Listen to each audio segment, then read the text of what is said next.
ওকে, শুনতে পাচ্ছি তো সবাই? জি তো স্যার, যেমনটি এখন আমি শুনতে পাচ্ছি। বলছিলাম যে সিমেট্রিক কি ক্রিপ্টোগ্রাফিতে যেটা হয় সেটা কি, সেটা হচ্ছে যে সেন্ডার এবং রিসিভার যখন তাদের মধ্যে কমিউনিকেশন করবে, সেন্ডার এবং রিসিভার এই কমিউনিকেশন চ্যানেলের মাঝখানে সেন্ডার কি করবে, তার যে মেসেজটা আছে সেই মেসেজটাকে এনক্রিপ্ট করবে। করলে কি তৈরি হবে, একটা আউটপুট হিসেবে তৈরি হবে একটা সাইফার টেক্সট। ঠিক আছে, এই সাইফার টেক্সটটা ওভার দ্য মিডিয়াম রিসিভারের কাছে যাবে। রিসিভার কি করবে, সেটাকে ডিক্রিপ্ট করবে। ডিক্রিপ্ট করে সে মেসেজটাকে বের করে ফেলবে। ঠিক আছে, এখন কথা হলো, এখানে যখন সে এনক্রিপ্ট করতেছে, সিমেট্রিক কিতে কি হয়, যেই কিটা সেন্ডার যেই কি দ্বারা এনক্রিপ্ট করে, রিসিভারের কাছেও সেই একই কি থাকে, এবং রিসিভার সেম কি ব্যবহার করে সেই মেসেজটাকে ডিক্রিপ্ট করে। বোঝা গেল? এটা কোন ধরনের স্কিম? এটা হচ্ছে সিমেট্রিক কি ক্রিপ্টোগ্রাফি স্কিম। নাম শুনে বোঝা যাচ্ছে সিমেট্রিক কি, তার মানে কি যে দুই পাশে আসলে কিটা একই। বোঝা গেল? জি আজকে স্যার, আমাদের বোঝা যেটা গেছে। পড়া হবে, এই সিমেট্রিক কি ক্রিপ্টোগ্রাফি পড়তে যে আমরা খুব ক্লাসিক কিছু এক্সাম্পল দেখেছি। আহ, আমরা এক্সাম্পল দেখেছি হচ্ছে ডেস, এইএস, তারপরে হচ্ছে ভিশনারি সাইফার, তারপরে হচ্ছে আমাদের আহ, আ- আরো বেশ কয়েকটা ক্লাসিফিকেশন আমরা দেখেছিলাম, যে ইলেকট্রনিক কোড বুক, কোড বুক সাইফার। ঠিক আছে, এই সবগুলাই হচ্ছে আমাদের সিমেট্রিক কি ক্রিপ্টোগ্রাফির একটা ক্লাসিক উদাহরণ। আজকে আমরা যেটা করতে চাচ্ছি সেটা হচ্ছে পাবলিক কি ক্রিপ্টোগ্রাফি। পাবলিক কি ক্রিপ্টোগ্রাফি মানে কি? পাবলিক কি ক্রিপ্টোগ্রাফিতে আগের যে স্কিম ছিল সেই স্কিম অনুসারে আমাদের কি ছিল হচ্ছে একটা, এখন কি হবে হচ্ছে দুইটা। ঠিক আছে, একটা হচ্ছে প্রাইভেট কি, কে অফ, আমি যদি এভাবে লিখি, কে অফ প্রাইভেট, আরেকটা হবে কে অফ পাবলিক। ওকে, এবং এই পাবলিক কি ক্রিপ্টোগ্রাফি নাম শুনে বোঝা যাচ্ছে পাবলিক কি, তার মানে হচ্ছে কি কিটাকে আমরা পাবলিক করে ফেলছি। ওকে, এখন কি যেহেতু পাবলিক, সুতরাং এই পাবলিক কি ক্রিপ্টোগ্রাফির মধ্যে কি হবে, ইউজুয়াল যে স্কিম একটা এনক্রিপশন ডিক্রিপশনে, সেটা হচ্ছে যে আহ, একজন ইউজার, ধরলাম তার নাম হচ্ছে সেন্ডার এস, তার জন্য কি থাকবে, দুইটা কি থাকবে, KS of private, KS of public. Okay, যদি এটা তার ইনফরমেশন থাকলো। সিমিলারলি রিসিভারের ক্ষেত্রেও ঠিক একই জিনিস থাকবে, K R R of private, K R R of public. Generally যেটা হবে, সেন্ডার যখন রিসিভারকে একটা মেসেজ পাঠাতে যাবে, তখন এই যে পাবলিক কিটা, কেএস এর পাবলিক কি, কে আর এর পাবলিক কি, এরকম সবার পাবলিক কিটা আসলে সবার সবার পাবলিক কি সবাই জানে। ওকে, তো সেন্ডার যখন কোনো একটা মেসেজ রিসিভারকে পাঠাতে যাবে, তখন সে কি করবে, তখন হচ্ছে রিসিভারের যে পাবলিক কি আছে সেই পাবলিক কি দ্বারা এটাকে এনক্রিপ্ট করে ফেলবে। রিসিভার এন্ডে কি হবে, যেহেতু রিসিভারের পাবলিক কি দ্বারা এই মেসেজটাকে এনক্রিপ্ট করা হয়েছে, রিসিভার এন্ডে রিসিভারের যে পাবলিক প্রাইভেট কি আছে সেই প্রাইভেট কি দ্বারা সে সেই মেসেজটাকে ডিক্রিপ্ট করে ফেলবে। আমার কথা বোঝা গেছে? অর্থাৎ যে পাবলিক কি ক্রিপ্টোগ্রাফি সিস্টেমে প্রত্যেকটা ইউজারের দুইটা দুইটা কি থাকবে, একটা প্রাইভেট একটা পাবলিক। যখন কোনো একটা মেসেজ পাঠানো হবে, তখন রিসিভারের পাবলিক কি দ্বারা মেসেজটাকে এনক্রিপ্ট করা হবে। রিসিভার এন্ডে যখন মেসেজটাকে ডিক্রিপ্ট করার দরকার পড়বে, তখন রিসিভার তার নিজের যে প্রাইভেট কি আছে সেটা দ্বারা মেসেজটাকে ডিক্রিপ্ট করে ফেলবে। এটুকু পর্যন্ত বুঝতে পারছি তো? এটা আসলে মেইন স্কিম। বুঝতে পারছি কি? জি স্যার, বুঝতে পারছি। ওকে, দেখ, যদি এই ডেফিনেশনটা বুঝে থাকি, তাহলে নেক্সট টার্ম যেটা আমাদের জানতে হবে সেটা হচ্ছে যে এরকম পাবলিক কি ক্রিপ্টোগ্রাফির কি কি ধরনের অপশন আছে পাবলিক কি ক্রিপ্টোগ্রাফিতে। কেন, নেক্সট প্রশ্ন হতে পারে যে কেন আসলে এরকম পাবলিক প্রাইভেট দুইটা কি এর আইডিয়া ইন্ট্রোডিউস করা লাগলো। কারণ হচ্ছে, ইন জেনারেল যখন আমরা একটা কমিউনিকেশন চ্যানেলের থ্রু দিয়ে কমিউনিকেশন করি, তখন একটা সার্ভার মেশিনের সাথে, আমরা যদি চিন্তা করি, একটা সার্ভারের সাথে কিন্তু আসলে মাল্টিপল ক্লায়েন্ট তারা কিন্তু কমিউনিকেট করে। কমিউনিকেট করে তো, অর্থাৎ একই ফেসবুকের সাথে বা আমাদের যে ব্যাংকিং অ্যাপ্লিকেশন আছে তার সাথে তার ব্যাংকের যত ইউজার আছে তারা সবাই কমিউনিকেশন করছে। তো যদি আমরা সিমেট্রিক কি ক্রিপ্টোগ্রাফি ম্যানেজ করতে হতো তাহলে আমাদেরকে কি করা লাগতো? এই সার্ভারের আন্ডারে, ধরে নিচ্ছি এটার নাম হচ্ছে আমাদের ফেসবুক সার্ভার, এই সার্ভারের কাছে আমরা যে সমস্ত রিকোয়েস্ট গুলো পাঠাচ্ছি, সেই রিকোয়েস্ট গুলো পাঠানোর জন্য ফেসবুকের যত ইউজার আছে তাদের সবার জন্য আলাদা করে কি সেট করা লাগতো। যে অমুক ইউজারের জন্য এই কিটা, তমুক ইউজারের জন্য এই কি কে, এই ইউজারের জন্য K1 কি, এটার জন্য K2, এটার জন্য K3। হ্যাঁ, এতে করে সমস্যা কোথায় হতো? সমস্যা হচ্ছে যে যেহেতু এসটিটিপি হচ্ছে একটা স্টেটলেস প্রোটোকল, এখন কে মেসেজ পাঠাইছে সেটা বোঝাটাও আরেকটা চ্যালেঞ্জের ব্যাপার হয়ে গেছে। হ্যাঁ, যদিও কুকিজ দিয়ে জিনিসটাকে অন্যভাবে মিটিগেট করা যায়, বাট দ্য থিং ইজ প্রত্যেকটা ইউজারের, লং স্টোরি শর্ট, প্রত্যেকটা ইউজারের জন্য আলাদা আলাদা করে কি রাখাটা আসলে একটা বাজে সলিউশন। তাহলে ভালো সলিউশন কি হবে?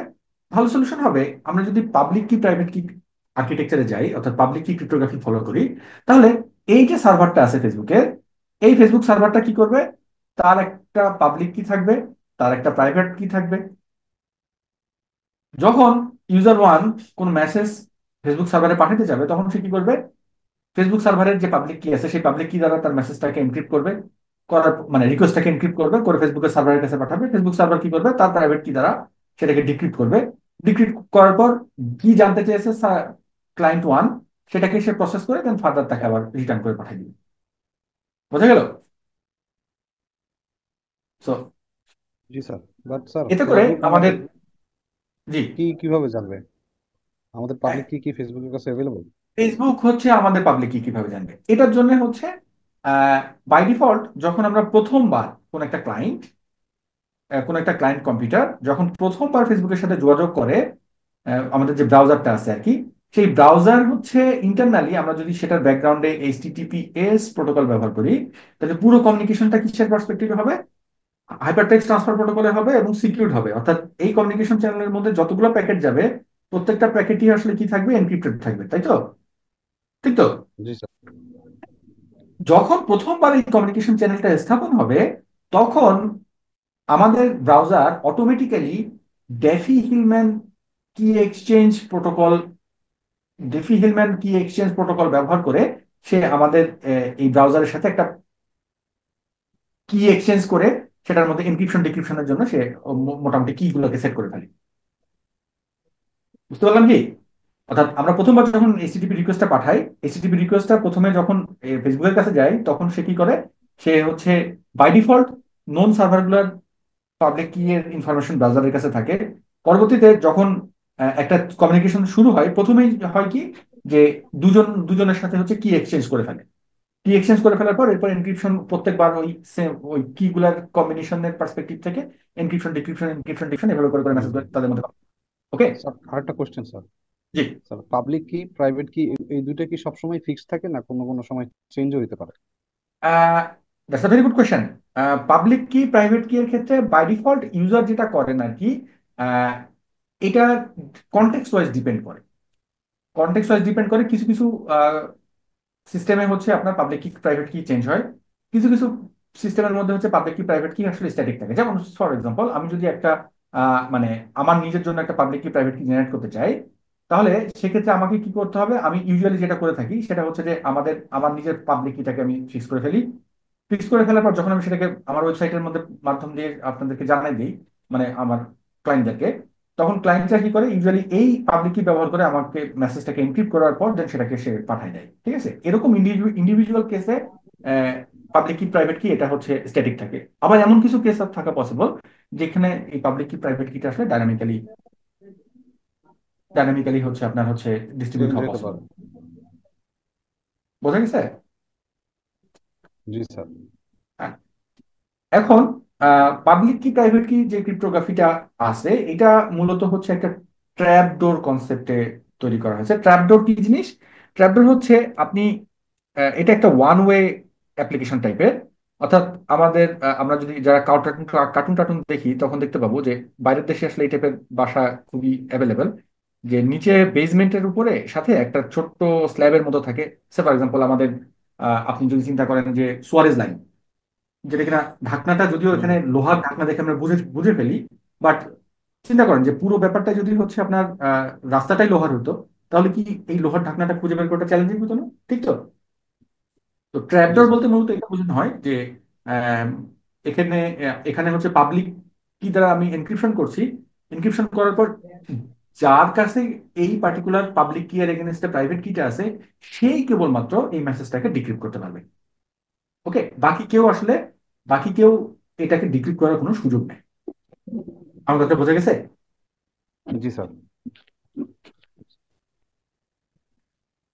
পাবলিক কি প্রাইভেট কি এর আরো অনেকগুলো অ্যাপ্লিকেশন আছে, শুধুমাত্র এনক্রিপশন ডিক্রিপশন ছাড়াও। একটা চমৎকার অ্যাপ্লিকেশন হচ্ছে ডিজিটাল সিগনেচার। ডিজিটাল সিগনেচার কি হয় ইউজুয়ালি, ঠিক আছে, আমাদের যেটা হয়, আমরা যখন একটা অ্যাপ্লিকেশন লিখি, সে ফর এক্সাম্পল আমাদের ডিপার্টমেন্ট, সিএসসি ডিপার্টমেন্টের চেয়ারম্যানের কাছে একটা অ্যাপ্লিকেশন লিখতে হবে, আমাদের যেই মার্কশিট আছে সেই মার্কশিটটা তোলার জন্য উনি একটা সুপারিশ করে দেবেন এই এই লক্ষ্যে।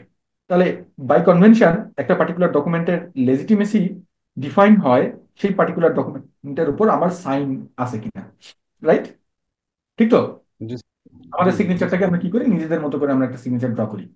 ওকে, এই জি সিগনেচারটাকে এই সিগনেচারটাই হচ্ছে আমাদের ফিজিক্যাল অথেন্টিকেশন মেথড হিসেবে মেথড। ব্যবহার হয়।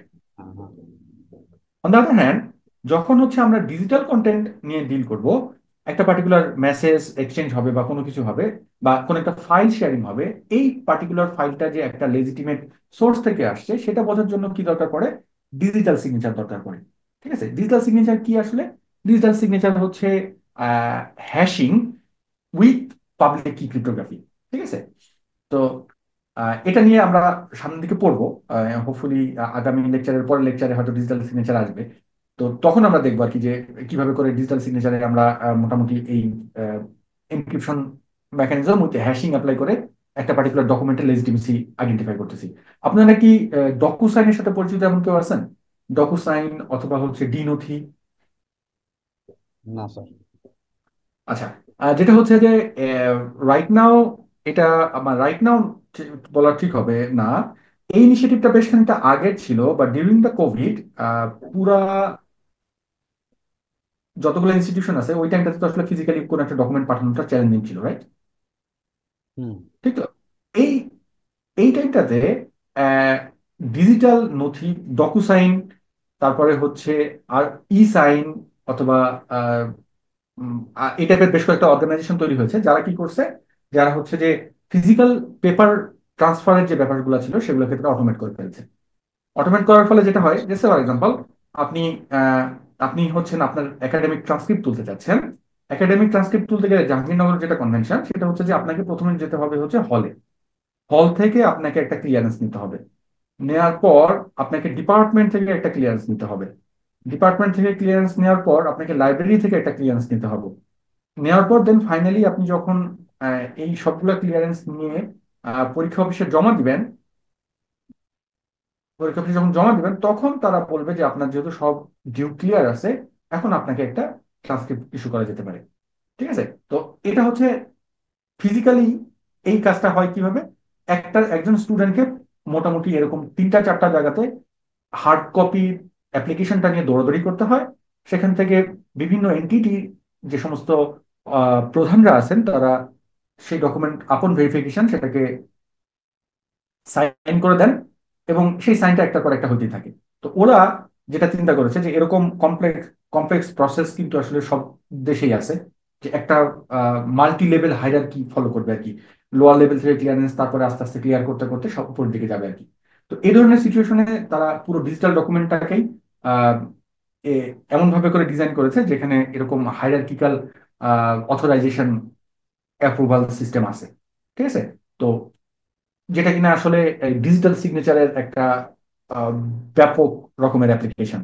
অর্থাৎ এখানে যে প্রত্যেকটা এন্টিটি যে সাইন করতেছে তারা হচ্ছে তাদের নামের এগেনস্ট একটা হ্যাশ ফাংশন আছে, সেই হ্যাশ ফাংশন দ্বারা সে যে একটা লেজিটিমেট ইউজার, তার এগেনস্টে সে একটা সাইন বসাচ্ছে যখন, তখন ওই ডকুমেন্টের মধ্যে তার হ্যাশ ফাংশনটা তার সাইন হিসেবে কাজ করে।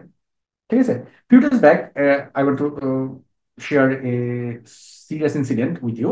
যেটা হচ্ছে যে আমাদের বিশ্ববিদ্যালয়ের কোনো একটা বড় সেকশনে একজন ভারপ্রাপ্ত শিক্ষক ছিলেন। উনি আহ, যখন দায়িত্বে ছিলেন তখন আম, যেটা হয়েছে যে আপনার একটা কোনো না কোনো একটা কোম্পানি, তারা যেটা করেছে, তারা হচ্ছে দাবি করেছে যে তারা আহ, আহ, এই বিশ্ব এই বিশ্ববিদ্যালয়ের ওই অফিসের আন্ডারে অনেক বড় বাজেটের একটা কাজ করেছেন, অথচ যাতে করে, এবং এটা তারা তাদের পোর্টফোলিওটা বাড়ানোর জন্য করেছিলেন আর কি। তো সেই যে প্রত্যয়নপত্র, সেই প্রত্যয়নপত্রে তারা হচ্ছে একটা ডিজিটাল সিগনেচার, মানে অফিস প্রধানের সাইনটাকে ফরজারি করে আরেকটা অফিসে জমা জমা দেয়। পরবর্তীতে সেকেন্ড অফিস যখন সেটাকে ভেরিফাই করে, বাংলাদেশের সরকারের একটা অন্যতম অফিস, তখন এসে আসলে কিন্তু কেওয়াসটা তৈরি হয় যে আসলে এই যে ডকুমেন্টটা সেটা কতটুকু লেজিট। ঠিক আছে? তো এই যে কমপ্লেক্স প্রসেসটা হয়তো ফিজিক্যাল সিগনেচার ভেরিফাই করাটা কোয়াইট চ্যালেঞ্জিং, যে আসলে হ্যান্ড রাইটিং এক্সপার্টের দরকার পড়ে, বা ডিজিটালি যদি জিনিসটা সাইন করা হতো তাহলে সেটা ভেরিফাই করাটা 1-2 এর ব্যাপার ছিল।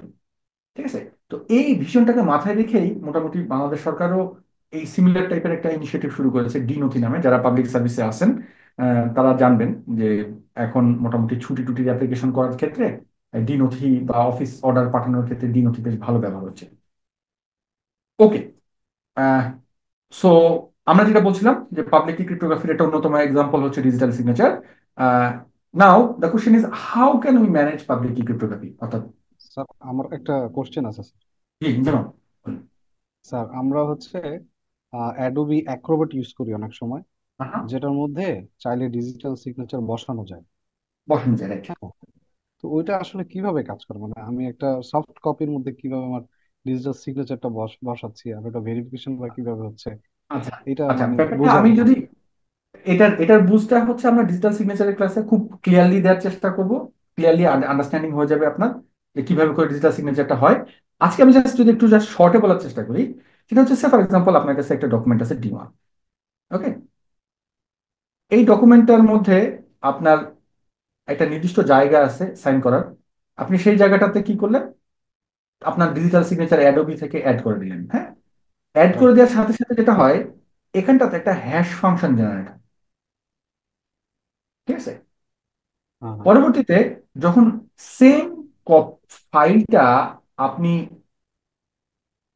নোন কোনো ব্রাউজারে ওপেন করবেন, সে ফর এক্সাম্পল লাকিলি যদি আপনি সেটাকে সরকারের কাছে পাঠান এবং সেখানে যদি অ্যাডোবি থাকে, তাহলে অ্যাডোবি দিয়ে যখন এটাকে হচ্ছে ওপেন করা হবে, তখন আপনার এই সাইনের জায়গাটাতে সে বলে দিবে যে এই হ্যাশ ফাংশনটা হচ্ছে আমি অমুক ইউজারের জন্য অ্যাসাইন করেছিলাম, সুতরাং এটা হচ্ছে একটা ভ্যালিড ফাইল। আচ্ছা। ইন দ্য মিন টাইম, মাঝখান দিয়ে যদি আহ, মাঝখান দিয়ে কোনো ইন্ট্রুডার যদি এই সিগনেচারটাকে ফোর্স করার চিন্তা করে, তাহলে তাকে সেই হ্যাশ ফাংশনটা জানতে হবে, তাই যে আপনার হুম হুম। আপনার নামের এগেন্সটে কোন হ্যাশ ফাংশনটা ছিল, সেটাকে ইনফিক্স করতে হবে। বাট সেটা কিন্তু অনেক সময় আসলে মানে ওই ব্যাপারটা আসলে ব্যাকগ্রাউন্ডে হাইড থাকে। এটার মাঝখানে আবার দুই রকমের স্কিম আছে। সার্টিফিকেশন অথরিটি থাকে, তারা সার্টিফিকেট প্রোভাইড করে, দেন সে পরবর্তীতে যখন একটা সার্টিফিকেট ইস্যু হয়ে যায়, সেটা প্রত্যেকটা ডকুমেন্টের সাথে যায়। পরবর্তীতে সার্টিফিকেশন ভেরিফিকেশনের সময় আবার সার্টিফাইং অথরিটির কাছে ওই ফাইলটা পাঠানো হয় ভেরিফিকেশনের জন্য, দেন সার্টিফাইং অথরিটি সেটাকে ভেরিফাই করে। সো এই প্রসেসের মাঝখান দিয়ে পুরোটার মধ্যে এনক্রিপশন ডিক্রিপশন এবং হ্যাশ ছাড়া আর কিছুই নাই। তো ওভারঅল এভাবে করে আচ্ছা। আসলে মানে মোটা দাগে এভাবে করে কাজ করে আর কি। ওকে, আমরা আরো ডিটেলসে জানবো যখন ডিজিটাল সিগনেচার করবো। স্যার তাহলে বোঝা তো গেছে কি? আমাদের ওই অ্যাডোবি অ্যাক্রোবাটের সম্ভবত লাইসেন্স থাকতে হবে, রাইট? ফ্রি রাইট, বা ট্রায়াল বা রাইট, প্যাচ রাইট। ভার্সন ইউজ ট্রায়াল করতে হবে, ভার্সনের যেটা ক্ষেত্রে কাজ করবে। সেক্ষেত্রে আপনি ফুল সাপোর্ট পাবেন না, সেক্ষেত্রে আপনার হয়তো একটা লিমিটেশন থাকতে পারে যে আপনি কতগুলো ডকুমেন্ট সাইন করতে পারবেন এট এ টাইম, বা ইয়ারলি, বা এরকম কোনো একটা রেস্ট্রিকশন থাকার সুযোগ আছে আর কি। ওকে, থ্যাংক ইউ স্যার।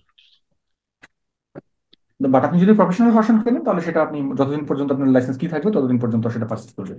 ওকে। হুম হুম। আমরা এটা নিয়ে আরো ডিটেলসে কথা বলবো।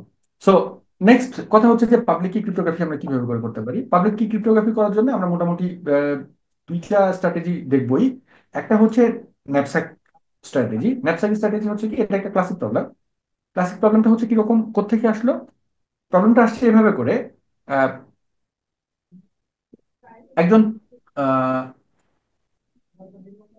কি বলবো, একজন হচ্ছে কর্পোরেট পার্সন, মনে করি একজন চোর। ওকে।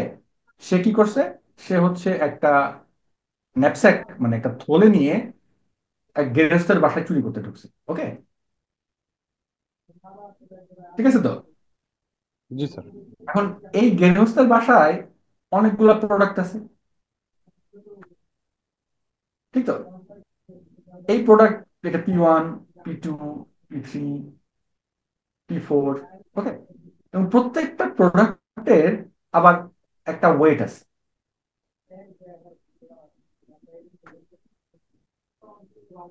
ঠিক আছে? বুঝতে পারছি তো? এবং জি স্যার। সবগুলা প্রোডাক্টের আবার একটা ভ্যালুও আছে। তাহলে একটা অবজেক্টের কয়টা প্রপার্টি? তার আইডেন্টিফায়ার, তার ওয়েট এবং তার ভ্যালু। এখন কথা হলো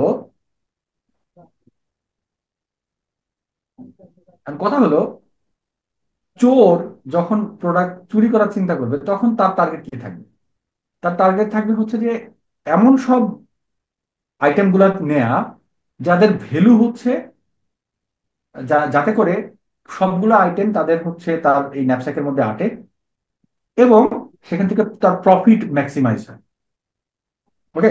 অর্থাৎ আমাদের বাসায় সে ফর এক্সাম্পল এক্সপেন্সিভ শোপিসের মধ্যে কথা যদি আমরা বলি, এক্সপেন্সিভ শোপিস হইতে পারে এয়ার কন্ডিশনার, তারপরে হইতে পারে আমাদের খাট, তারপরে হইতে পারে আলমিরা। হ্যাঁ, স্বর্ণ স্বর্ণ স্যার। এই জিনিস এই অলংকার। জিনিসপত্রগুলা কি, এই বা ফ্যান, ওকে, এই জিনিসপত্রগুলা হচ্ছে এক্সপেন্সিভ, বাট এগুলা তো হচ্ছে ওজন অনেক বেশি।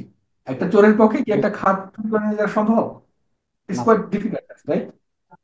বুঝতে পারছি কি? Right sir. সো সলিউশন কি? সলিউশন হচ্ছে চোর যেটা করে থাকে, সে চিন্তা করে যে সব থেকে মানে তাকে যেহেতু এখান থেকে বের হয়ে যেতে হবে, সুতরাং তার যে ক্যাপাসিটি, সেই ক্যাপাসিটির মধ্যে ম্যাক্সিমাম প্রফিট সে কিভাবে করে রাখতে পারে সেটা রাখার চেষ্টা করবে। ওকে।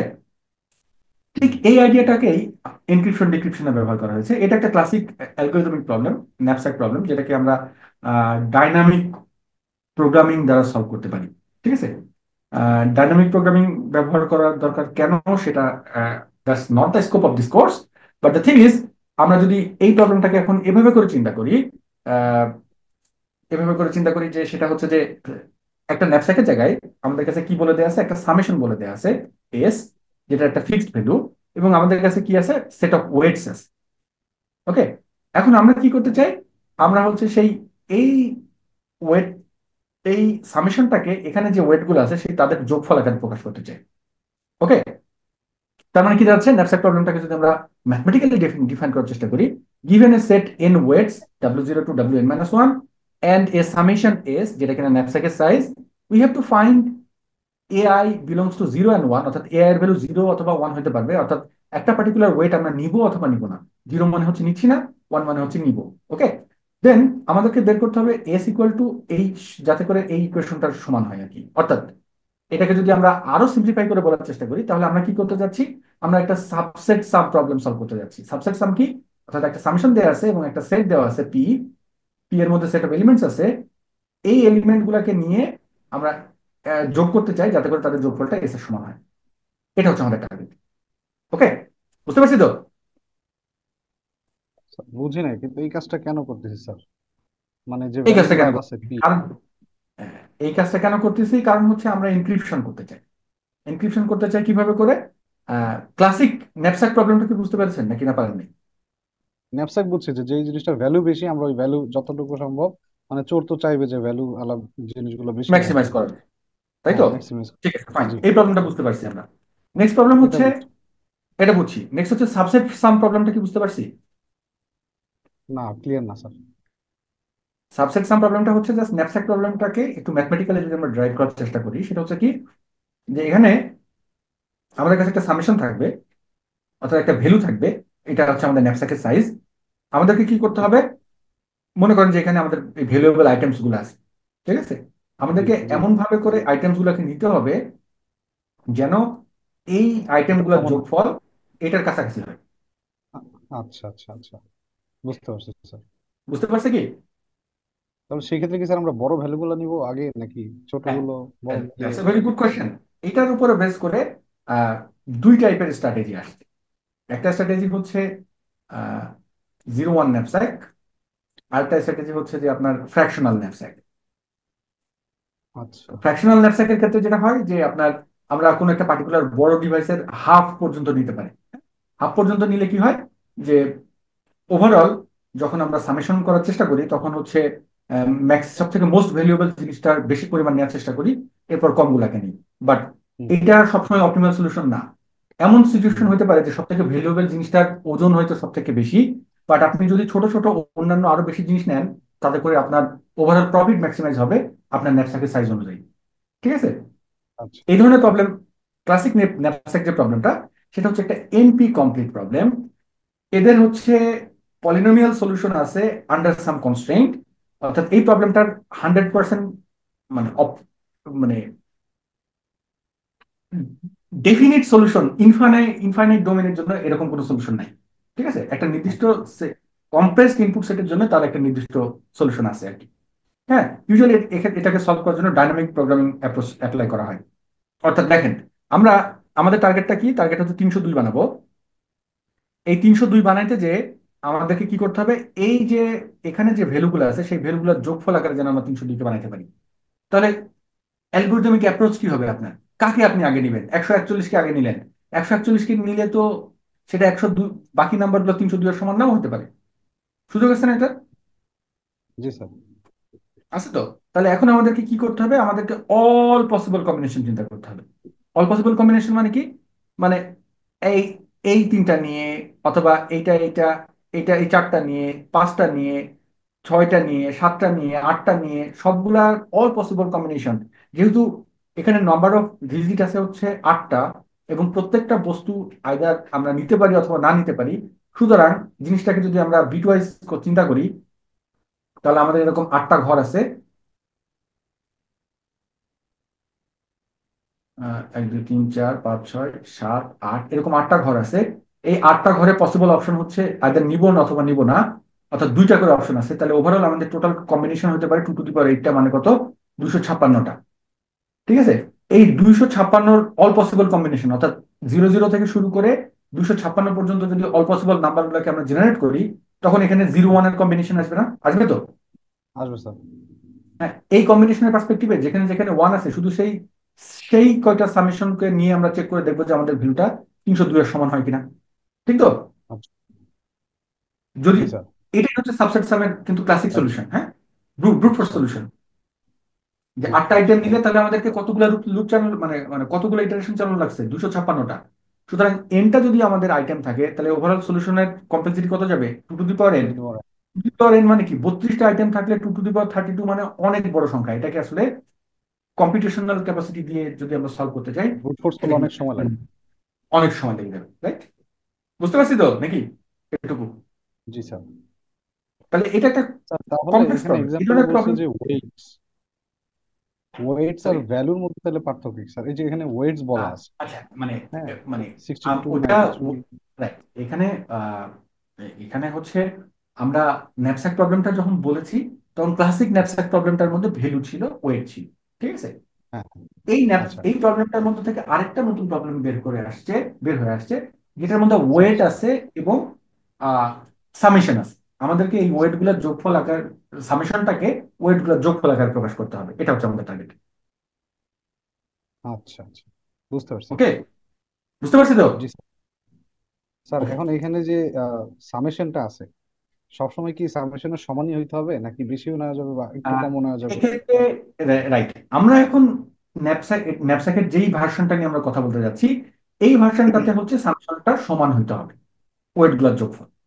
ওকে।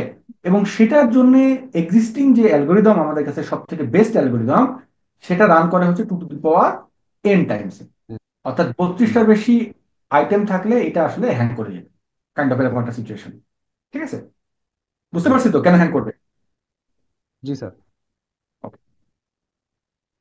তাহলে এই প্রবলেমটাকে, এই যে প্রবলেমটা আছে ক্লাসিক ন্যাপস্যাকের, এই প্রবলেমটাকে আমাদের কাজে ব্যবহার করাটা একটু চ্যালেঞ্জিং ব্যাপার। তার রাইট পরিবর্তে আমরা একটা, এই প্রবলেমটাকে একটু ভেরিয়েশন ব্যবহার করার চেষ্টা করব। দেখেন, শুরু করেছিলাম ক্লাসিক ন্যাপস্যাক, সেখান থেকে সাবসেট সাম। এখন হচ্ছে আরো একটা প্রবলেম। এই প্রবলেমটাকে আমরা বলতেছি হচ্ছে কি সুপার ইনক্রিজিং ন্যাপস্যাক বা SIK। এই প্রবলেমটার যেটা ডেফিনেশন, সেটা হচ্ছে কিরকম? সেটা হচ্ছে এরকম যে আহ, এখানে যে ওয়েট গুলা থাকবে, সেই ওয়েট গুলা ভ্যালু তার আগে যতগুলা ওয়েট ছিল তাদের যোগফলের থেকে বেশি। ঠিক আছে? অর্থাৎ আগে যে ওয়েট গুলা ছিল সেই ওয়েট গুলা কি ছিল, র্যান্ডম ছিল। ঠিক আছে, এখানে আমাদের ওয়েট গুলা যেটা আছে দেখেন, প্রথমে 2, এর আগে কিছু নাই, ফাইন, এটা একটা ভ্যালিড অবজারভেশন। এরপর 3 বসতে পারতেছে কেন? কারণ 2 এর আগে, 3-এর আগে যে নাম্বার গুলো আছে তাদের যোগফল করলে 2 হয়, তাহলে 3 তার থেকে বড়, সুতরাং এটা একটা ভ্যালিড কম্বিনেশন। ঠিক তো? এরপর 7, 7 কি ভ্যালিড? চেক করে দেখি, এর আগে যত নাম্বার আছে 5, তাহলে 5-এর থেকে বড় সংখ্যা কত? 7। এরপর এবার 5 আর 7 12, তার থেকে বড় সংখ্যা 14। বুঝতে পারছি? এভাবে জি করে স্যার। যদি আমরা একটা নাম্বারের ওয়েট গুলোকে সাজাই, তখন এটাকে আমরা বলতেছি হচ্ছে কি, SIK বা সুপার ইনক্রিজিং ন্যাপস্যাক বা সুপার ইনক্রিজিং ওয়েটস। অর্থাৎ এখানে যে ওয়েট গুলো আছে সেই ওয়েট গুলো হচ্ছে অলওয়েজ তার আগের ওয়েটের যোগফলের থেকে বড়। বুঝতে পারছি স্যার। ওকে, বুঝতে পারছি তো? কিন্তু এটা করে লাভ কি স্যার? রাইট, এটা করে লাভ কি? এটা করে লাভ হচ্ছে, আমরা কি চাচ্ছি? আমরা চাচ্ছি হচ্ছে একটা পাবলিক কি, প্রাইভেট কি জেনারেট করতে। ক্লাসিক যে ন্যাপস্যাক প্রবলেম ছিল, সেই ক্লাসিক ন্যাপস্যাক প্রবলেমের মধ্যে আমরা কোনো ব্লাইন্ডলি কোনো সলিউশন বলতে পারি না যে এটা সলিউশনটা এত টাইমে হবে। বাট যদি আমাদের ওয়েটের কম্বিনেশনটা সুপার ইনক্রিজিং হয়, ওয়েটের কম্বিনেশন যদি সুপার ইনক্রিজিং হয়, তাহলে ম্যাথমেটিক্যালি এটা প্রুফ করা যায় যে আমরা যে কোনো যদি একটা সামেশন এস পার আমাদেরকে বানাইতে হয়, তাহলে আমরা গ্রিডিলি যদি ম্যাক্সিমাম ওয়েটটাকে নিই, তাহলে সেটা সামেশনের খুব কাছাকাছি পর্যায়ে পৌঁছাবে। আচ্ছা আচ্ছা আচ্ছা। বোঝা গেল? বাট এই এইটা যদি এরকম সুপার ইনক্রিজিং না হইতো, তখন কিন্তু আমাদের কাছে এরকম কোনো অবজারভেশন ছিল না রেগুলার ন্যাপস্যাকের ক্ষেত্রে। বুঝতে পারছি? বুঝতে পারছি কি? না স্যার, একটু কনফিউশন। আচ্ছা, রেগুলার ন্যাপস্যাকে যখন ওয়েট গুলা থাকে, সেই ওয়েট গুলা র্যান্ডমলি থাকে, হ্যাঁ, র্যান্ডম থাকে, রাইট স্যার, রাইট। র্যান্ডমলি থাকে। এই র্যান্ডম ওয়েটের পার্সপেক্টিভ থেকে আমরা ব্লাইন্ডলি বলতে পারি না যে এটা যদি এই এই একটা পার্টিকুলার আইটেমকে নিব নাকি নিব না। ঠিক হুম আছে, হুম। এর পরিবর্তে যদি আমরা এই ওয়েট গুলাকে সুপার ইনক্রিজিং রাখি, সুপার ইনক্রিজিং মানে কি, যে যে কোনো সময় একটা নাম্বার তখনই আমরা চুজ করব একটা পজিশনে, সেই নাম্বারটার প্রপার্টিটা কিরকম হবে, তার আগে যতগুলো নাম্বার আছে তাদের তাদের যোগফলের থেকে থেকে যদি বেশি। নাম্বারটা বড় হয়, তাহলে কেবলমাত্র তাকে আমরা রাখবো। হ্যাঁ হ্যাঁ। ঠিক আছে, এই প্রপার্টিটা ঠিক। ম্যাথমেটিক্যালি আমাদেরকে একটা ডাইরেকশন প্রোভাইড করে, সেটা কি, যে সবার শেষে যে নাম্বারটা আছে সেটা সব থেকে বড় নাম্বার। অর্থাৎ হুম। কোন একটা সামেশন যদি আমাদের কাছে দেওয়া থাকে, তাহলে আমরা চেক করবো শেষ দিক থেকে, চেক করে দেখবো যে এটা কি সামেশনটা কি এর থেকে বড় কিনা। যদি এর থেকে বড় হয়, তাহলে আমরা সেটাকে ডাইরেক্টলি ব্লাইন্ডলি বিয়োগ করে দিব। দিলে যে নতুন ভ্যালু আসবে S1, সেটাকে আমরা then পরের ভ্যালুটার সাথে কম্পেয়ার করবো। এভাবে করে যতক্ষণ পর্যন্ত আমরা দেখবো যে S1 এর থেকে থেকে এখানকার যে ভ্যালুটা আছে সেটা ছোট পাচ্ছি আমরা, ততক্ষণ পর্যন্ত সেটাকে আমরা বিয়োগ করতে থাকবো। বুঝতে পারছি?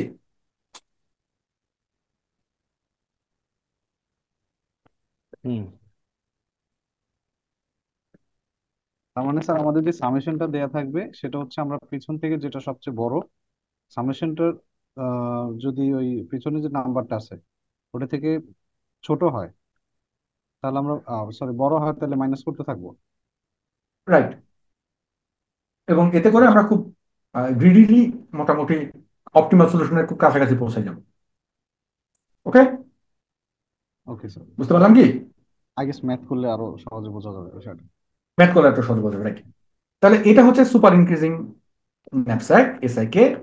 এই ওয়েটটার যে প্রপার্টি, সেই প্রপার্টিটা আমাদেরকে এই প্রবলেমটাকে সলভ করতে যে একটা অপটিমাল সলিউশন, সহজ একটা অপটিমাল সলিউশন প্রোভাইড করে। ওকে, নেক্সট যেটা টার্গেট আমাদের, সেটা হচ্ছে, ফর এক্সাম্পল এখানে 186 খুঁজে বের করতে হবে, তাহলে 186 খুঁজে বের করতে গেলে 186 থেকে বড় সংখ্যা কত? 120, রাইট? 186 মাইনাস 120 সমান সমান কত হবে? 26। 66, না 60। সরি, হ্যাঁ, হ্যাঁ 66, রাইট? 66, জি স্যার। সেখান থেকে আমরা 57 পাইছি, 57 বিয়োগ দিব কত হবে? 9 হবে তো? হবে। দেন আমরা এটা বিয়োগ দিতে পারবো না, এটা পারবো না, এটা পারবো না, সরি এটা পারছিলাম তো, এটা বিয়োগ, এটা পারছিলাম, এটা পারবো না, এখানে সেটা পারবো। -7 করলে কত পাবো? 2। 2 এরপর হচ্ছে 2 মাইনাস 3 দ্বারা করা বিয়োগ যাবে, করবো, 2 মাইনাস। 0 হয়ে যায়। ঠিক আছে, বুঝতে পারছি তো? জি স্যার। সো আমরা সহজ সলিউশন পাচ্ছি, লিনিয়ার সলিউশন, অর্ডার এনে এটা প্রবলেমটা সলভ করা যাবে। বাট ক্লাসিক যে ন্যাপস্যাক প্রবলেমটা ছিল সেটার কমপ্লেক্সিটি আমরা কত দেখছিলাম, 2 টু দি পাওয়ার এনে তো পারা ফোর যাবে। এছাড়াও আরো কিছু সলিউশন আছে, যে আমার সামেশন ইনটু নাম্বার অফ ওয়েটের একটা কম্বিনেশন থেকে সেখান থেকে আবার জেনারেট করা পসিবল, মানে ডিপি সলিউশন যদি আমরা চিন্তা করি। তো এখানে এখন যেটা ক্রিপ্টো সিস্টেমের মধ্যে যেটা মানে যে আইডিয়াটা আমরা নিতে চাই সেটা হচ্ছে কি, আমরা একটা প্রাইভেট কি জেনারেট করব কার পার্সপেক্টিভে, সুপার ইনক্রিজিং ন্যাপস্যাকের পার্সপেক্টিভে। তার মানে হচ্ছে কি, একটা ইউজার ওয়ান সে কি করবে, সে একটা সুপার ইনক্রিজিং ন্যাপস্যাক মানে ইনক্রিজিং ওয়েট সেট তৈরি করবে। এই ওয়েট সেটটাকে সে বলবে হচ্ছে যে এটা হচ্ছে আমার প্রাইভেট কি। ওকে। এবং আচ্ছা। এই ওয়েটকে সে কি করবে, প্রত্যেকটা এলিমেন্টকে এম দ্বারা মাল্টিপ্লাই করে এন দ্বারা মড হুম হুম। করবে। মড করার পর যে ভ্যালুটা পাবে সেই ভ্যালুটাকে সে বলবে হচ্ছে কি পাবলিক। পাবলিক, আচ্ছা। হ্যাঁ। এখন কথা হলো, কথা হচ্ছে এরকম যে সে ফর এক্সাম্পল আমি যদি আপনাদেরকে বলি যে আমি চিন্তা করছি কি একটা নাম্বার, যে নাম্বারটা হচ্ছে সে ফর এক্সাম্পল 50। ঠিক আছে, নাম্বারটা কত? 50। 50। আমি যখন নাম্বারটাকে চুজ করার চেষ্টা করছি তখন আমি কি করছি, আমি হচ্ছে 25 আর 2 দ্বারা মাল্টিপ্লাই করছি। তাহলে এই 50-এর হওয়ার কি কি পসিবল সলিউশন আছে? 1 50, 2 25, 5 10, আছে না? আচ্ছা স্যার, গুড মাল্টিপ্লাই, হ্যাঁ সম্ভাবনা আছে, এইভাবে করতে পারি সম্ভাবনা আছে না? 50 টা। এতগুলো সলিউশন। জি স্যার। তার মধ্যে থেকে এক্স্যাক্টলি কত ভ্যালু আমি নিছিলাম এদের ফর্ম করতে, ফর্ম করার জন্য, সেটা কিন্তু আসলে হুম। গেস করাটা একটা চ্যালেঞ্জিং টাস্ক। রাইট। বুঝা গেল? জি স্যার। এই এই অ্যাডভান্টেজটাকেই আসলে ন্যাপস্যাক ক্রিপ্টো সিস্টেম এক্সপ্লয়েট করে। কিভাবে করে এক্সপ্লয়েট করে? আমরা একটা ধরে নিচ্ছি অ্যালগোরিদমটা এখন যদি আমি বলি, ধরে আমরা একটা তাহলে কি বানাচ্ছি, একটা প্রাইভেট কি বানাচ্ছি, যেটা কিনা সুপার ইনক্রিজিং। এরপর আমরা এটাকে জেনারেল ন্যাপস্যাকে কনভার্ট করার জন্য একটা এম আর একটা এন ধরবো। ধরার পর সেই এম আর এনটাকে, অর্থাৎ প্রত্যেকটা এলিমেন্টকে এম দ্বারা মাল্টিপ্লাই করে যদি এন দ্বারা মড করি, মড করলে যে ভ্যালুটা পাবো সেই ভ্যালুটা হবে হচ্ছে আমাদের রেগুলার ন্যাপস্যাক ভ্যালুর সমান। অর্থাৎ লং স্টোরি শর্ট, আমরা যদি, এটা আমাদের সুপার ইনক্রিজিং ন্যাপস্যাক ছিল, আমাদের এম এর ভ্যালু যদি 41 হয় এবং এন এর ভ্যালু যদি হচ্ছে 491 হয়, তাহলে 2 × 41 কত হয় সেটা? 82, রাইট? পার্সেন্ট জি স্যার। 491। ওকে। এটা করলে কি হচ্ছে, এই 82 এর জন্য আমরা এটা মানে ভাগশেষটা 82ই হবে, রাইট? ঠিক তো? এটাকে যদি আমরা 491 দ্বারা মড করি তাহলে মডুলাস 82ই তো হবে, মানে যেহেতু এই নাম্বারটা ছোট, ভাগ যাবে না কোনোবার। জি স্যার, বুঝতে পারছি 82 তো? হবে। 82 হবে। সিমিলারলি প্রত্যেকটা নাম্বারের ক্ষেত্রে যদি আমরা এরকম 41 দ্বারা গুণ করে সেটাকে যদি 491 দ্বারা মাল্টিপ্লাই করি, মানে মড করি, তাহলে আমরা হুম হুম। এরকম সেট অফ নাম্বার পাবো। বাহ। ঠিক আছে, তার মানে কি দাঁড়াচ্ছে দেখেন, তার মানে দাঁড়াচ্ছে আমাদের আগে যেটা ছিল 2 নাম্বার, সেটা জেনারেল ন্যাপস্যাকে তার পজিশন কত হয়ে যাচ্ছে? 82। জি। ঠিক আছে তো? জি স্যার। সিমিলারলি 3 কত হয়ে গেছে? 123। 123। হ্যাঁ। হওয়ার পর ফাইনালি আমরা এরকম এরকম একটা কম্বিনেশন পাইছি। সবার শেষের যে নাম্বারটা ছিল 251, সেটা হয়ে গেছে 471। হুম হুম। জি স্যার। এখন আমরা কি করব? এখন এইটাকে আমরা বলতেছি হচ্ছে কি পাবলিক কি, এই পার্টটাকে। তার এখন মানে যে স্যার কোনো আমরা একটা এখানে মেসেজ, এসআই কে জেনারেল ন্যাপস্যাকে কনভার্ট করছি। হ্যাঁ, এসআইকে কে আমরা জেনারেল ন্যাপস্যাকে কনভার্ট করে দিচ্ছি। কেন? আচ্ছা। কারণ এই এসআইকে এর আন্ডারে এটাকে যদি আমরা প্রাইভেট কি ধরি, তার এগেনস্টে আমরা পাবলিক কি তৈরি করতেছি, যাতে করে আচ্ছা। এই পাবলিক কি দ্বারা কোনো কিছুকে যখন আমরা এনক্রিপ্ট করব, সেটাকে যেন আমরা এই প্রাইভেট কি দ্বারা সেটাকে ক্রিপ্ট করা ডিক্রিপ্ট যায়। করতে। ওকে। বুঝতে পারছি, এই বুঝতে জন্য পারছি। তাদের মধ্যে একটা রিলেশনশিপ রাখা হয়েছে। আচ্ছা, বোঝা গেছে কিনা? মানে ম্যাথমেটিক্যাল মিল রাখা হয়েছে যাতে এনক্রিপশন ডিক্রিপশন করা যায়, পাবলিক যাতে কি এবং এনক্রিপশন প্রাইভেট কি। ডিক্রিপশন করবে, র্যান্ডমলি করলে তো এনক্রিপশন ডিক্রিপশন হবে না, হবে কি? হবে না, রাইট, না that's the sir. Point. Okay. G sir. বুঝতে পারলাম তো নাকি? বুঝতে পারছি। তাহলে যদি বুঝে থাকি, তাহলে নেক্সট কাজ হচ্ছে কি, এই নাম্বারটা ছিল, এটা হচ্ছে আমাদের প্রাইভেট কি, সেখান থেকে আমি পাইছি এই নাম্বারটা যেটা হচ্ছে আমাদের পাবলিক কি। পাবলিক এখন কি। একটা মেসেজ আসছে এম, এটার ভ্যালু কত? 150। 150 মানে কি? 150 মানে হচ্ছে এটাকে যদি আমরা বাইনারিতে কনভার্ট করি, এটাকে যদি আমরা বাইনারিতে কনভার্ট করি তাহলে সেটার 8 বিটে এতগুলা এরকম হবে দেখতে। হুম। এটা বুঝতে তো কোনো সংকট নাই নাকি? না সংকট আছে? না স্যার, সমস্যা নেই। ওকে, তাহলে এই 150-এর বাইনারি রিপ্রেজেন্টেশন হচ্ছে এইটা। এটা মানে কি দেখেন, এটা মানে হচ্ছে ওয়ান 1 0 1 1 1 0। ওয়ান 0। তার মানে কি, এখন আমি যদি জাস্ট এই নাম্বারগুলোকে যোগ করে ফেলি, যেখানে যেখানে 1 আছে, সেটা কি 82 50 হয়। 83 337 +10, তাহলে যোগ করলে কত হয়? 548। 548। অর্থাৎ একটা মেসেজ ছিল আমাদের এম, এই মেসেজটাকে আমরা কি করছি, এনক্রিপ্ট করছি কি দ্বারা?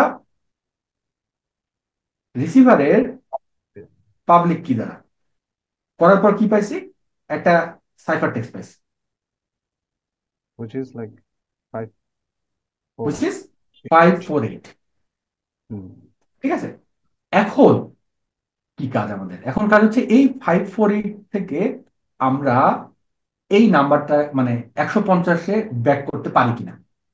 যদি পারি রাইট। তাহলে তো আমাদের প্রবলেম, আমরা বুঝবো যে না ঠিক আছে, প্রবলেমটা সলভ হয়েছে, রাইট? ঠিক তো? হুম। তার মানে কি দুটো ঠিক আছে? তার মানে কি, হ্যাঁ right, মানে কি তো ডেফিনেটলি ঠিক থাকবে। তার মানে হচ্ছে পাবলিক কি প্রাইভেট কি এভাবে করে আমরা এনক্রিপশন ডিক্রিপশন করতে পারবো। বোঝা গেল? রাইট। সবাই বুঝতে পারছি তো? বাকি সবাই? জি স্যার, বুঝতে পারছি। তাহলে এখন আসেন, তাহলে এখন একটা এই নাম্বারটা থেকে এই নাম্বারটা যখন আমরা আসছি, তখন কি হয়েছে দেখেন তো, 2 × M mod n করে আমরা কি পাইছি, করে আমরা হচ্ছে একটা নাম্বার পাইছি 82। ঠিক তো? হুম। পাইছি তো? জি স্যার। ওকে, তাহলে আমি আমার কাছে এমটা জানা আছে। ঠিক আছে, তাহলে আমি যদি কোনো একটা সময় 2 × M, এদিকে হচ্ছে মড n, এখানকে যদি আমি m দ্বারা ভাগ করে দিই, তাহলে আমার দুই পাশটা সেম থাকবে, রাইট? থাকবে তো?